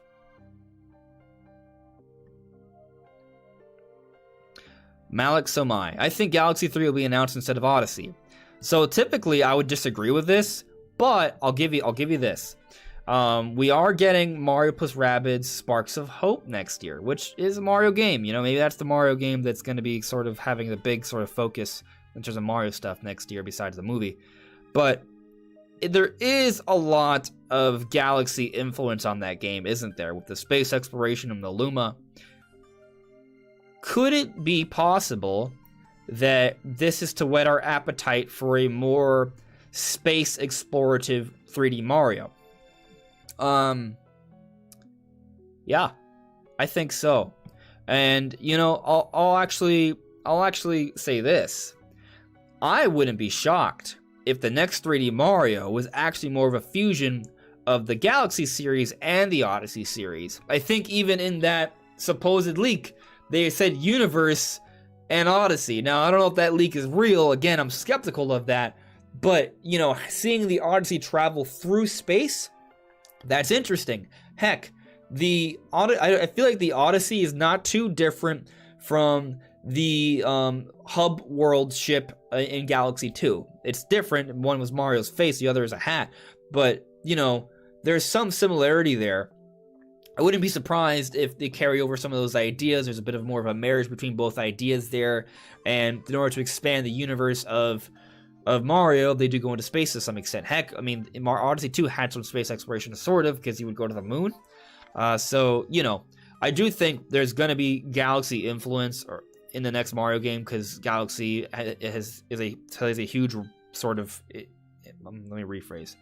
Galaxy and Galaxy 2 have had a tremendous impact on the Mario universe. It's introduced some important characters like Rosalina and Luma. It introduced some incredible mechanics. It was arguably the most polished set of 3D Mario games yet, and it sort of set a standard for the more linear style of Mario gameplay. And Nintendo has tried to marry that a little bit with Odyssey with the open sandbox style. And I think with the next Mario, they're going to do an even better job of bringing those two styles together. And, you know, maybe Sparks of Hope is just Nintendo, you know, they're playing around with this idea between Ubisoft and seeing how people like the idea of Mario in space, and maybe that does lead to something in the future. Maybe. It also could just be that, hey, there are these characters in the Mario universe, let's use them for this other Mario game. You know? Maybe. It's definitely... I don't know if it'll be called Mario... I don't think it's going to be called Mario Galaxy 3, but I do think another Mario game will come in the future that may even use some of the Galaxy mechanics like gravity and stuff like that. Whoa, chat jump. Okay, I got another super chat here from Midnight Naomi. Thank you very much, Midnight Naomi. Channel memberships for New Year's? You make it very inconvenient for us to give you our money, dude. I'm sorry.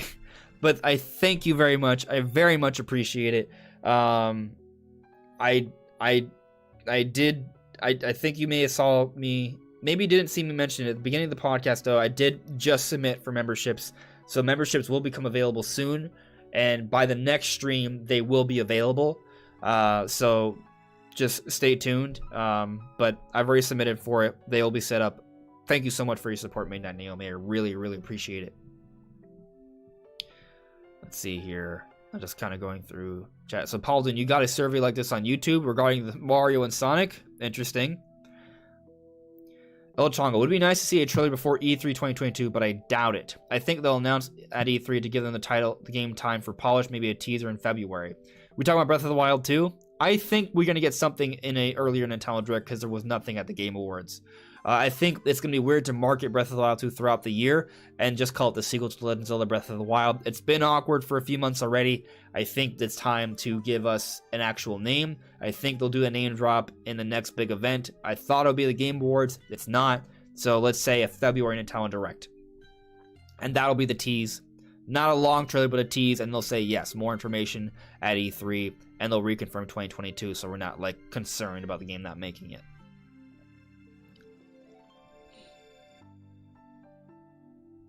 Malik Samai. Miyamoto did say that Galaxy is always being on the table for discussion about a new game. There's a lot of cool gameplay ideas there, so, you know, yeah. Brandon Davis, you don't buy the leak. Yeah, it's just, I just, typically things like that don't necessarily amount to be true, but if it does, it does. I understand they got name predictions right, but we've seen that before. And maybe the Sonic stuff was real, but the Mario stuff wasn't. Yeah. Not to mention, there's not really anything too crazy about what's being said there. It's just, hey, it's going to be an Odyssey sequel with Luigi in it and Bowser as another side companion along with Yoshi. I mean, if that happened, that's cool. But also, again, because it's from 2019, a lot of things can change. It still hasn't even been announced yet. So we'll see.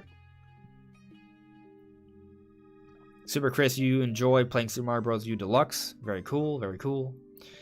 I would love to see a new 2D Mario. Cow, apparently a lot of studios skipped the Game Awards because they weren't confident enough. Maybe. You know, I think with Nintendo, they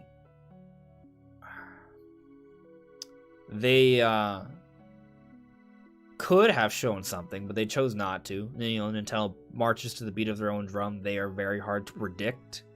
It's strange sometimes how they sort of do things.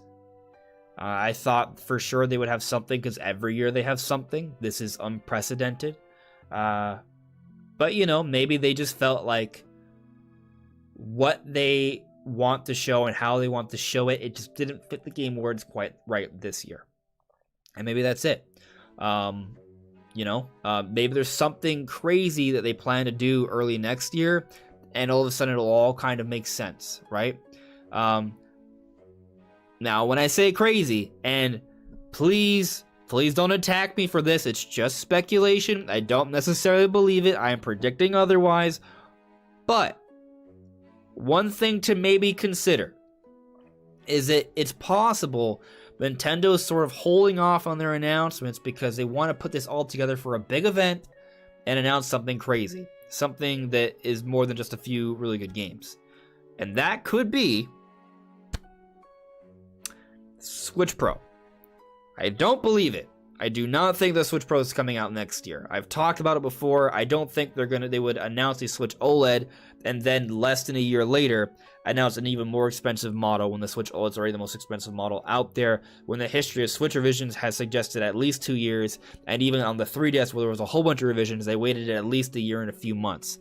So I don't think Nintendo's going to do something like that, but if they were going to have some sort of event with new hardware, that could explain why they had nothing at the Game Awards, because they would have an event, they announce new hardware, and they show off a whole bunch of games there, and that's why they save the announcement. That's possible.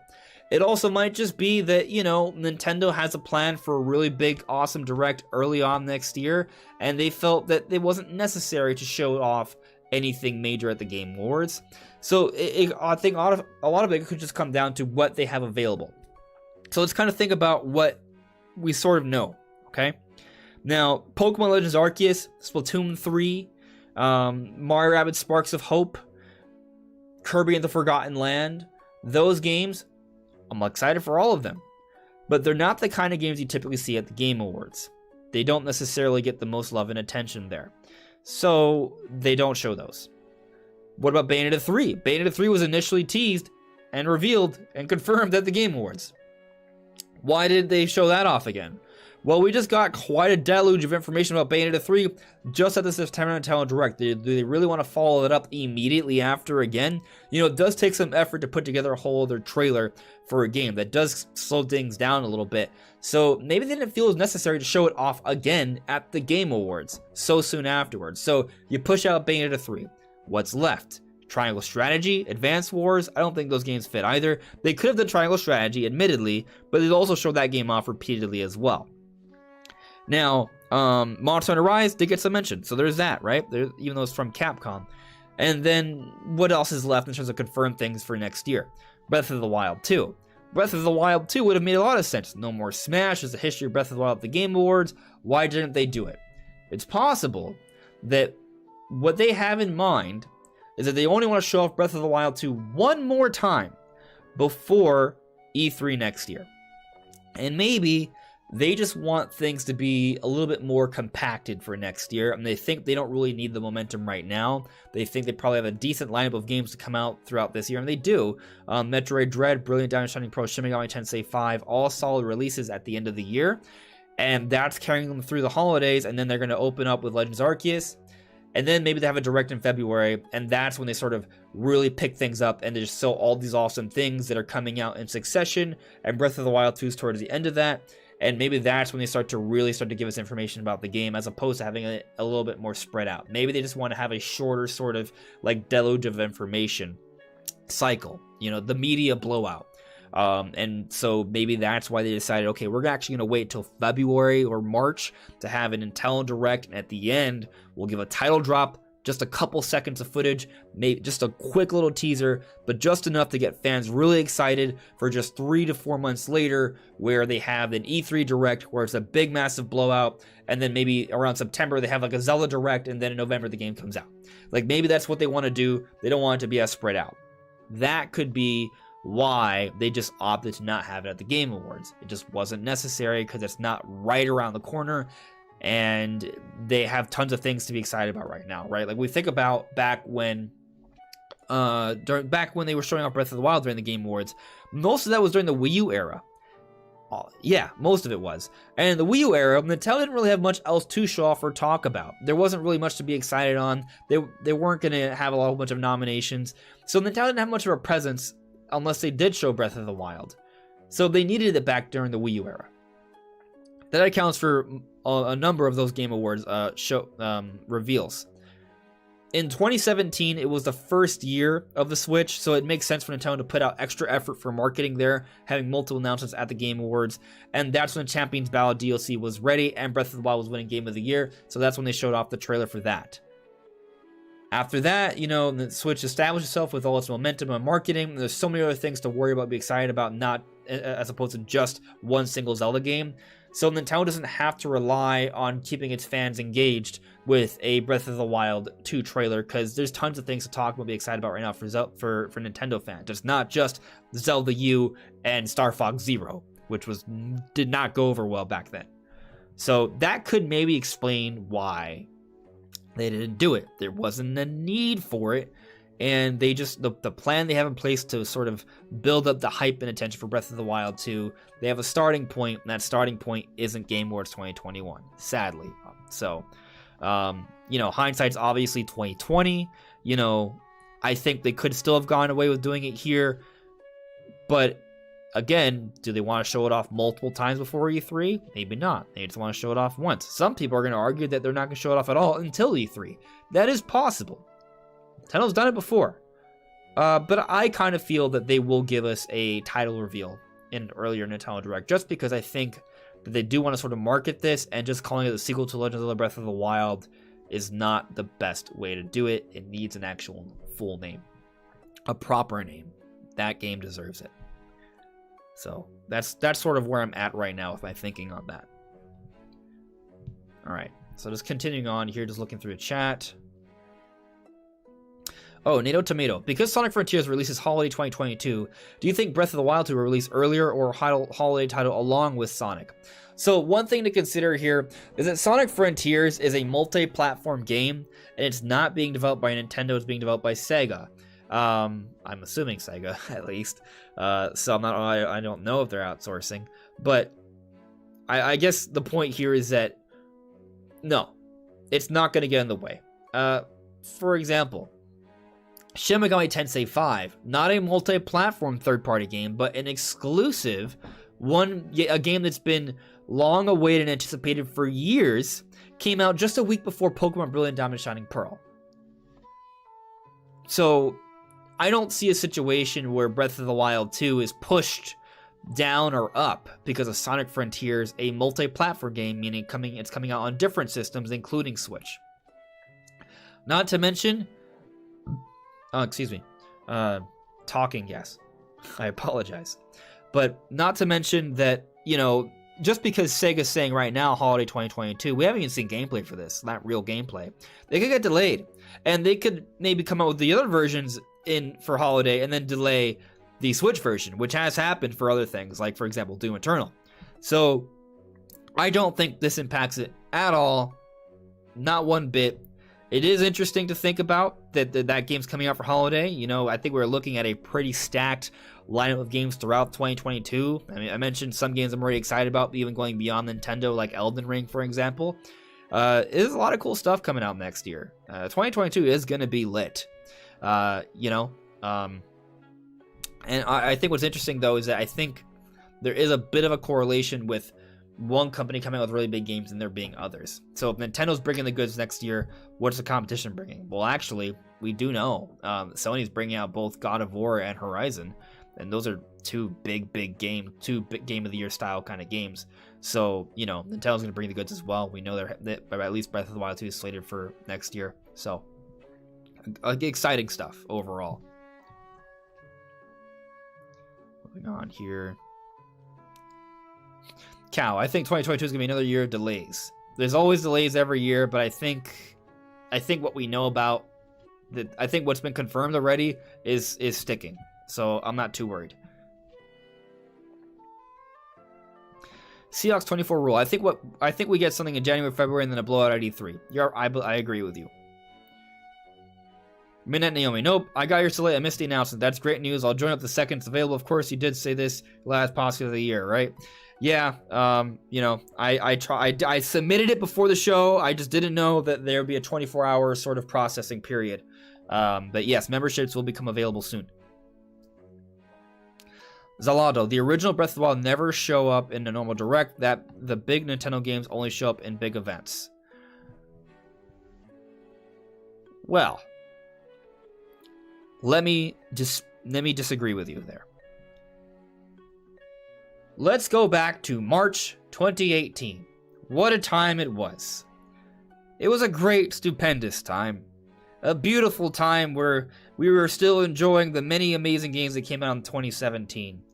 But towards the end of this March Nintendo Direct, in this second year of the Switch, the first full year of the Switch, with so much promise and possibilities, us fans did not know what to expect. What could Nintendo possibly show off in a mere March Nintendo Direct? Well, my friend, let me tell you what they showed off at the very end of that March Nintendo Direct. It was an announcement, maybe not completely out of left field, but it was an announcement for Super Smash Bros. Ultimate. They revealed a new Smash Bros. Game was coming out in the same year it was announced. There was a 9-month turnaround between reveal and release, and that announcement, Smash Bros., I believe in the top five best-selling Switch games ever, the best-selling fighting game ever.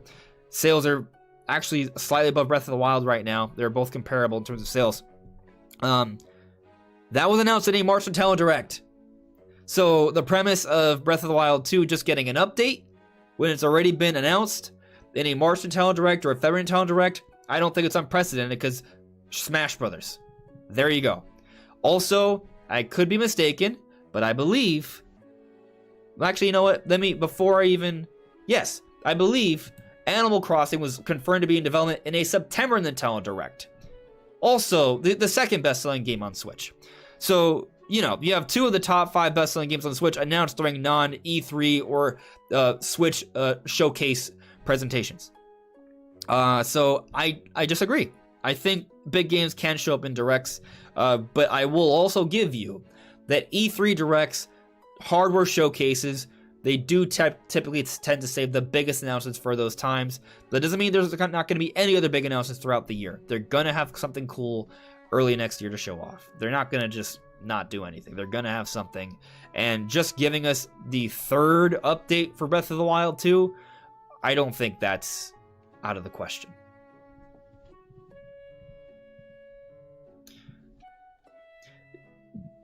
Let me see here. Okay, cool. DOS.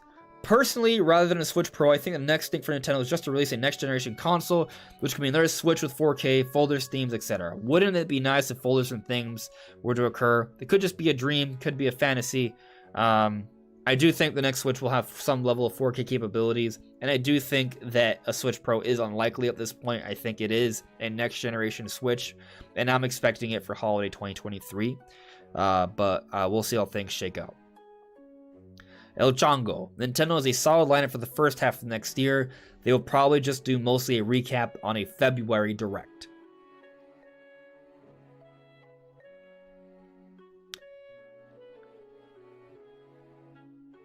Sorry, it took a moment to sort of process that.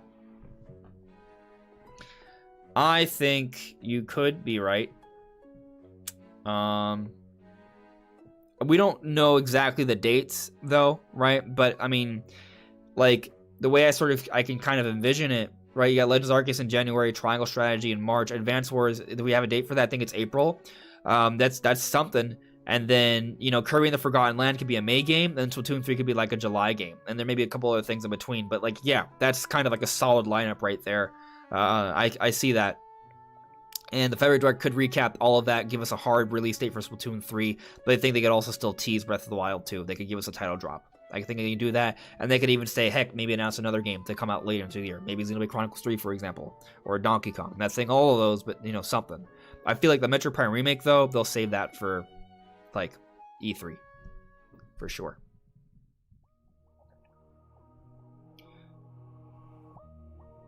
B added me. I appreciate you looking into Frontier stuff. I agree with you. Not much there. It's both from 2019 and it's a concept survey. Overall, I find it interesting to speculate on. And I mean, actually, to that point, you know, it's a concept survey, right? So, like, what if they were just gauging ideas and they hadn't decided what they would do yet, and then they took some of those ideas, like, oh, okay, maybe some people would like an open world Sonic, so we'll do that, you know? Maybe it was something like that where they were just concepts and they wanted to get a survey, since it was a survey, to sort of gauge what people may be interested in.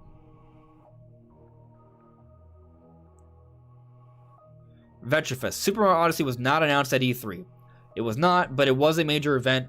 It got its full blowout in a January Switch presentation, but technically it was teased with actual footage in the Switch reveal trailer, like October of 2016.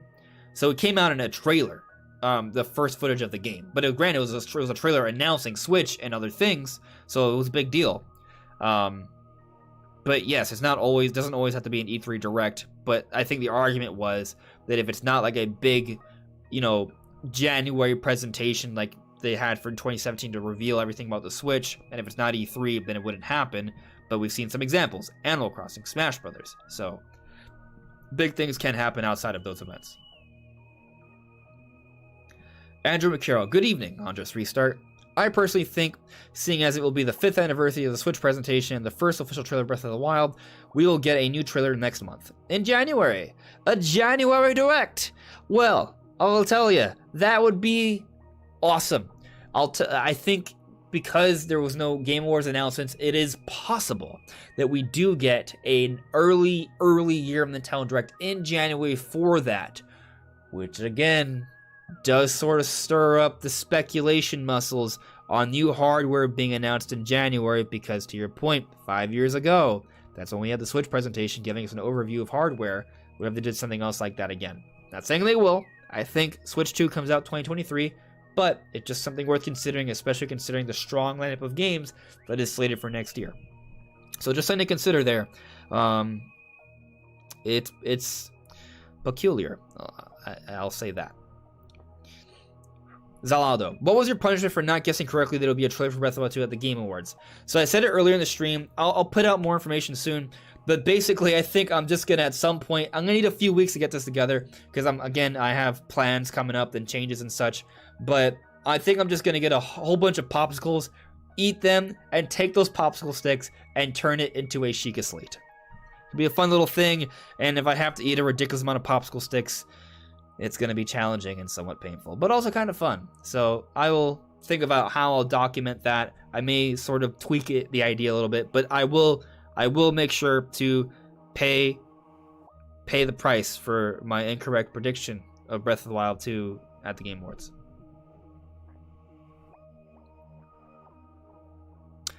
Nino Tomato, what about more Zelda remakes?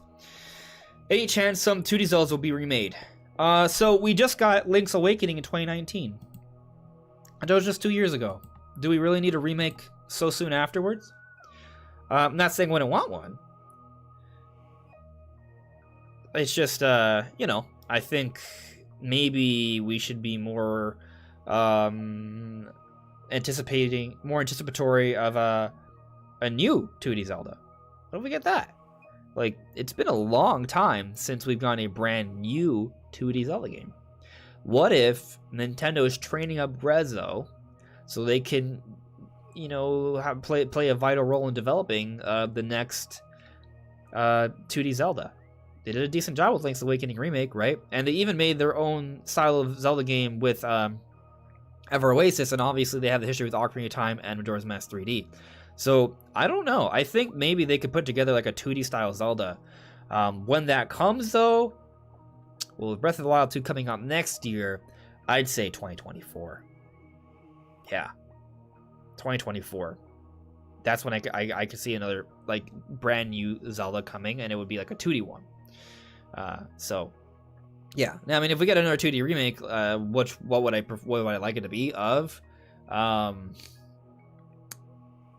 Oracle of Ages and Seasons, but that wasn't developed by Nintendo, so that's kind of one that I don't know if we'll ever see a remake for. I think just releasing those on the eShop will be fine enough. Even though, to Joycey J, to your point, like, it'd be awesome if they did. I'd love to see the Oracle games redone. I actually haven't had a chance to play them. One of the few Zelda games I haven't had to play. Like, I just want them released on the Switch so I can play them. Yeah. So, but if they are remade, that'd be great too. Birdman Senpai, pancakes. Andrew McCarroll, did somebody say pancakes? Yeah, I would love to get some pancakes right about now. That'd be awesome. Joycey J, I wouldn't mind if you also bought some popsicle sticks. You're going to need a fair amount. Yeah, I mean, if I eat all the popsicles that are necessary to get the amount of popsicle sticks to build a Chica slate, I may die. So I'm not going to kill myself. That would be bad. But I will try and eat a large amount of popsicle sticks, and those popsicle sticks will be pivotal in the creation of the Chica slate. Enough to make me a little, maybe not, like, I'm going to eat enough to the point where it's like, hey, maybe you should stop, but I'm not going to actually get myself hurt or sick. Guy you don't know. On Just Restart. I think it would be cool if we got a new 2D Zelda that's basically a spiritual successor to Zelda 2 Link's Adventure. Ooh, that is an awesome idea. I love that idea. That is so cool, and it'd be unexpected to see a Zelda game of that style. Now, I'm gonna say, I think it would be a shame to not get a brand new top-down Zelda-style game. So, what I would like is if maybe they fuse the styles, where there's gameplay that happens 2D style, but they still have the top-down style. Like, what if dungeons are top-down, but like progression is 2D, or maybe they're just like moments, Like, what if this is like the Super Paper Mario of the series? Because I believe am I mistaken? Wasn't it Super Paper Mario, which came out for Nintendo Wii, that had the 2D/3D sort of switching? It'd be interesting if they did that for that. Not to mention, actually, A Link Between Worlds kind of had that already when you would sort of go into the walls as a painting. So they could maybe sort of build upon that idea a little bit more by having a 2D, 3D, not 2D, but like 2D Zelda switch, like Zelda, like Link's Adventure, compared to, but then also have like the top-down style, like traditional 2D Zelda. That'd be really, really cool to see. And similar to Metroid Dread, it could be a situation where they take a 2D style game, but it still has a fair bit of ambition, and it still has a nice, some really cool aesthetics. It's very impressive looking, and those dynamic camera changes between perspectives can make things very, very sort of, exciting, exhilarating to see, just the way it is in Metroid Dread. Which, by the way, on that note, I also can see that for Donkey Kong as well. If Donkey Kong isn't a 3D Donkey Kong, which admittedly is a good chance it's a 2D style Donkey Kong game, I think it's going to be sort of a quasi 2D, where it's going to be like 2.5D, where there'll be a lot of camera shifts, a lot of dynamic changes, where you're going to get a good look at the world. It's going to be a 3D world, maybe on a 2D plane, but in terms of gameplay, but there's going to be a lot of shifts there. So just, I really love those styles of games. Not every game has to be a giant open world like Mario Odyssey or Breath of the Wild. A lot of cooler games like that, I think will be very well received.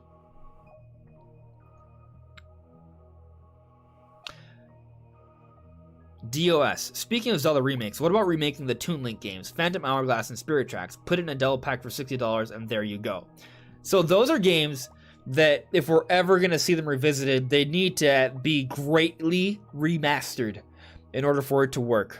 because yeah, it's on dual screen gameplay. They'd have to find a way to do that. But also because of the dual screen gameplay of the DS, it's possible we never see them sort of come back again.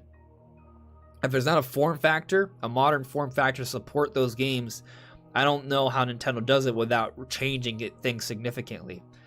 Can they do it? Yeah, but it will require significant remasterings of them, and I don't know if Nintendo even feels that Phantom Hourglass and Spirit Tracks are the ones to do, right? Like, I don't think those Zelda games are particularly celebrated amongst the many great Zelda games.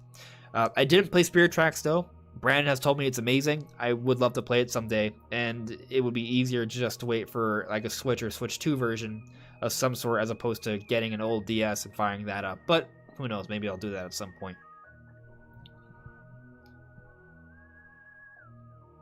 Felipe, Zelda 2 also changed the perspectives. Like, and actually, you know, if it is like a spiritual successor to Guy You Don't Know's point, you're right, there were perspective changes already.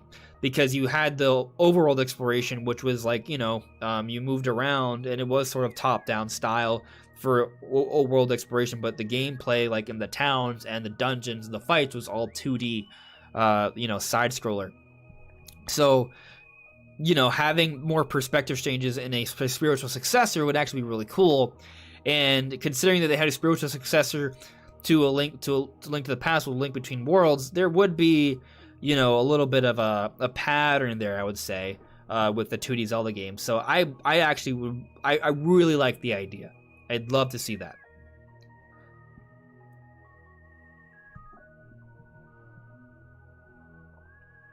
El Chongo, what other Nintendo franchise do you think will get an announcement next?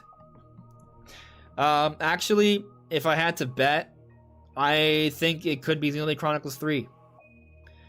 Yeah, if the rumors are true, and the rumors are coming from a lot of people who are pretty reliable, I would say, Xenoblade Chronicles 3 is real. It is coming. It is very far along. And at one point, they maybe planned to have it out by the end of last year, but, you know, COVID. So, you know, maybe it's a next year thing. Although I could see them pushing it up based off what is coming out next year. But, you know, there's going to be a few more things we don't know about that's coming out next year. One of them could be Xenoblade Chronicles 3. I can see that getting announced before, yes, Donkey Kong. I know, people want Donkey Kong. I want Donkey Kong. In a beautiful world, well, in a beautiful world, you know, we have every game we want when we want it, and we don't have to pay money, and we have unlimited time to play them. But that's just not reality, right? Like, so the games are going to come out when they're ready, and they're going to be spaced out appropriately. Now, that doesn't mean 2022 can't be a banger year where we're getting like a really cool Nintendo game pretty much every month, or even a couple per month. That can happen. But do I envision a scenario where we open up the year with Legends Arceus? February we get, I don't know, maybe nothing. Maybe that's where they sort of balance things out. March has Triangle Strategy and something else. April has Advance Wars. But then May has Kirby and the Forgotten Land. Then June has what? Maybe then Xenoblade Chronicles 3 comes out. Then in July it's Splatoon 3. Then Metroid Prime Remake in like August. And then in September it's Bayonetta 3. And then, Mario Rabbids Sparks of Hope comes out in October. And then the Metroid Prime Remake comes out in October or something, and then Breath of the Wild 2, and then I just there's gonna be some new things that need to come out. Like, what about Fire Emblem and stuff? And there's just a lot. There's a lot there. A couple other games could fit in there, but I think we have a pretty good read on the lineup already. But there will be a few awesome surprises too. Maybe Xenoblade 3 or Donkey Kong. But I'm actually prepared for Donkey Kong to come out for the year after at this point. But I don't know. Could be both. Felipe, speaking of Donkey Kong, Yoshi's Crafted World has this mechanic where some bosses are in 3D. Yeah, that'd be neat, right? Like, there are some 2D games that have 3D boss fights. That's something they could do. That would be a nice way to handle Donkey Kong. Doka378, better be Xenoblade Chronicles X, damn it. Don't want to buy a new waifu. I read waifu because we're talking about Xenoblade, but you said Wii U to finish it. Yeah, Xenoblade X would be a great port, but based on what we heard of Xenoblade Chronicles 3, I expect that first, and then we see Xenoblade Chronicles 3. But although, you know, to maybe, right, what could happen is that they could confirm Xenoblade Chronicles 3, and then but it's coming out next year, so maybe it's not even announced till E3, And then meanwhile, we do get Xenoblade X. Xenoblade X is like the tide over game this year, and then next year we get a brand new Xenoblade Chronicles 3. Maybe that happens. And it's a lot easier it's a lot easier for me to envision us getting a Xenoblade X and maybe a couple of new things like a Donkey Kong or a Fire Emblem along with everything else we know about, as opposed to Xenoblade Chronicles 3. So, I don't know, maybe there's something there. Maybe we get Xenoblade X before Xenoblade 3, but it's announced this year and it comes out the year after. But Xenoblade X would come out this year. That's the idea. Mongo. Any chances for a new Banjo-Kazooie game for Switch or next gen? Any chances? Yeah, there's a chance, but I'll tell you this, it's way lower than 3D Mario coming out next year. Like, way lower. I don't think it's impossible, though. I really don't. I think we are seeing what it would take to do it. Maybe. Like, I think, you know, having Banjo and Smash Brothers, having this strong relationship between Nintendo and Microsoft, seeing Banjo come to Switch through the eShop, like, those things could eventually amount to something in the future. But also not. One thing to consider here is that the Banjo-Kazooie DLC did not sell that well in Smash Ultimate. So that does not bode well. But if there is a cult following, if there is at least somewhat of an awareness there already, it's possible Microsoft and Rare decide to do something. Maybe they partner with Nintendo there. I do think if Nintendo and Microsoft are going to partner for an actual development project, it would be for Banjo and Kazooie. I don't know if they will, but it's possible. Is it likely? No. Is it possible? Yes. Is it plausible? So the difference between possible and plausible. Possible means pretty much anything can happen, right? Can we wake up tomorrow and can the sun explode because a giant meteor that we've never seen before is going so fast it blows us up? It's possible, yeah. Like, it's possible, but the chances of that are, like, beyond astronomically low. But it's possible. Plausible is, like, something that's within some realm of consideration. Like, yeah. So would I say a new Banjo-Kazooie game at some point eventually within the next couple decades is plausible? Yes. Is it likely? No, but it's plausible. I'm just excited we're going to get Banjo-Kazooie relatively soon, though. Next month. Which, you know, kind of gets me thinking about N64 Classic. Like, you know, I know a lot of people are not very high on it, but we're getting announcements. You know, if we're getting an N64 game on average once per month, maybe that's not enough for a lot of people, but I think that's a decent rate. They were always not going to have as many. I think most of us knew that N64 games, there weren't going to be as many of those coming onto the platform as there were for Super Nintendo. Not at the same rate. So if we get a consistent one game per month, I'm okay with that. Now, if it's less than that, you know, we'll see how things shake out, because we didn't get anything in November. The system came out in October, but, you know, give them a little bit of wiggle room. We've got Paper Mario for this month. Banjo's for next month. Who knows what's for February, right? So if they keep it coming one per month, I actually think that's a solid rate, and I'm okay with that. And I'm excited to play Paper Mario. I should get around to that at some point. I never finished it actually on N64, so I do want to do that. And I'm looking forward to playing Banjo again next month. Guy you don't know.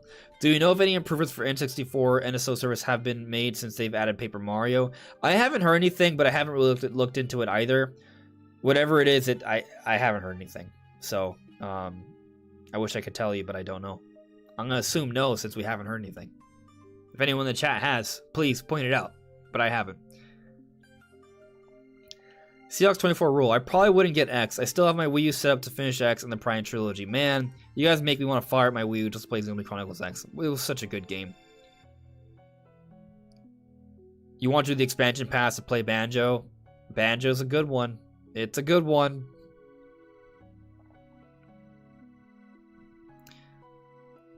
Felipe E. Nintendo is expanding their HQ to help game development, but I think this is interesting for the Switch's future. Nintendo is continually expanding their development teams, their headquarters. They've done a number of unifications for different studios and buildings over the last few years.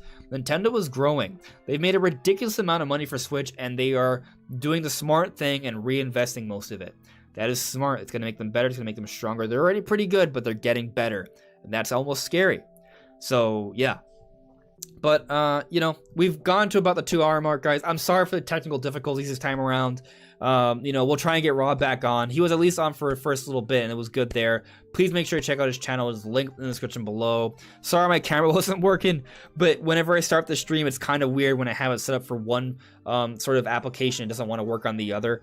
And then when I tried to get it working, it was very blurry, and I didn't want to do that. So, sorry about that. But anyways, guys, thanks for coming by. Really appreciate it. I will sort of wait for a couple more questions if you guys have anything else you want to bring up. But it's been fun, man. You know, I think the podcast has done well this year. Very happy about it. We will have an opening podcast on January 2nd. That'll probably be like the 2022 predictions cast. But there will be videos coming out until the end of the year. Do not worry, that will still happen. I'll try and make sure that they're consistent, but I've just had a lot going on lately. But my goal and plan is to continue coming out with content, and perhaps more consistently in the future.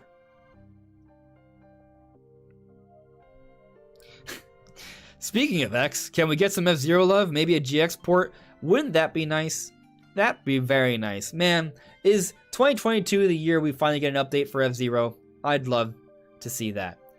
Is it possible? Yes. Is it plausible? Yes. But is it likely? That I don't know. I'm not saying it isn't. At some point or another, I do think we will see F-Zero again. I also think at some point or another we will get another Star Fox and another Wave Race, actually. I think that'd be a really nice one to come back. Another one that would be cool would be Golden Sun. Golden Sun would be a really nice one to see come back again. There are some forgotten or lesser used Nintendo franchises that would be they could serve as really awesome new games. Really awesome. Alright, guys. But that's all for now. Have a good one. Leave a like. Subscribe. Take care. See you later.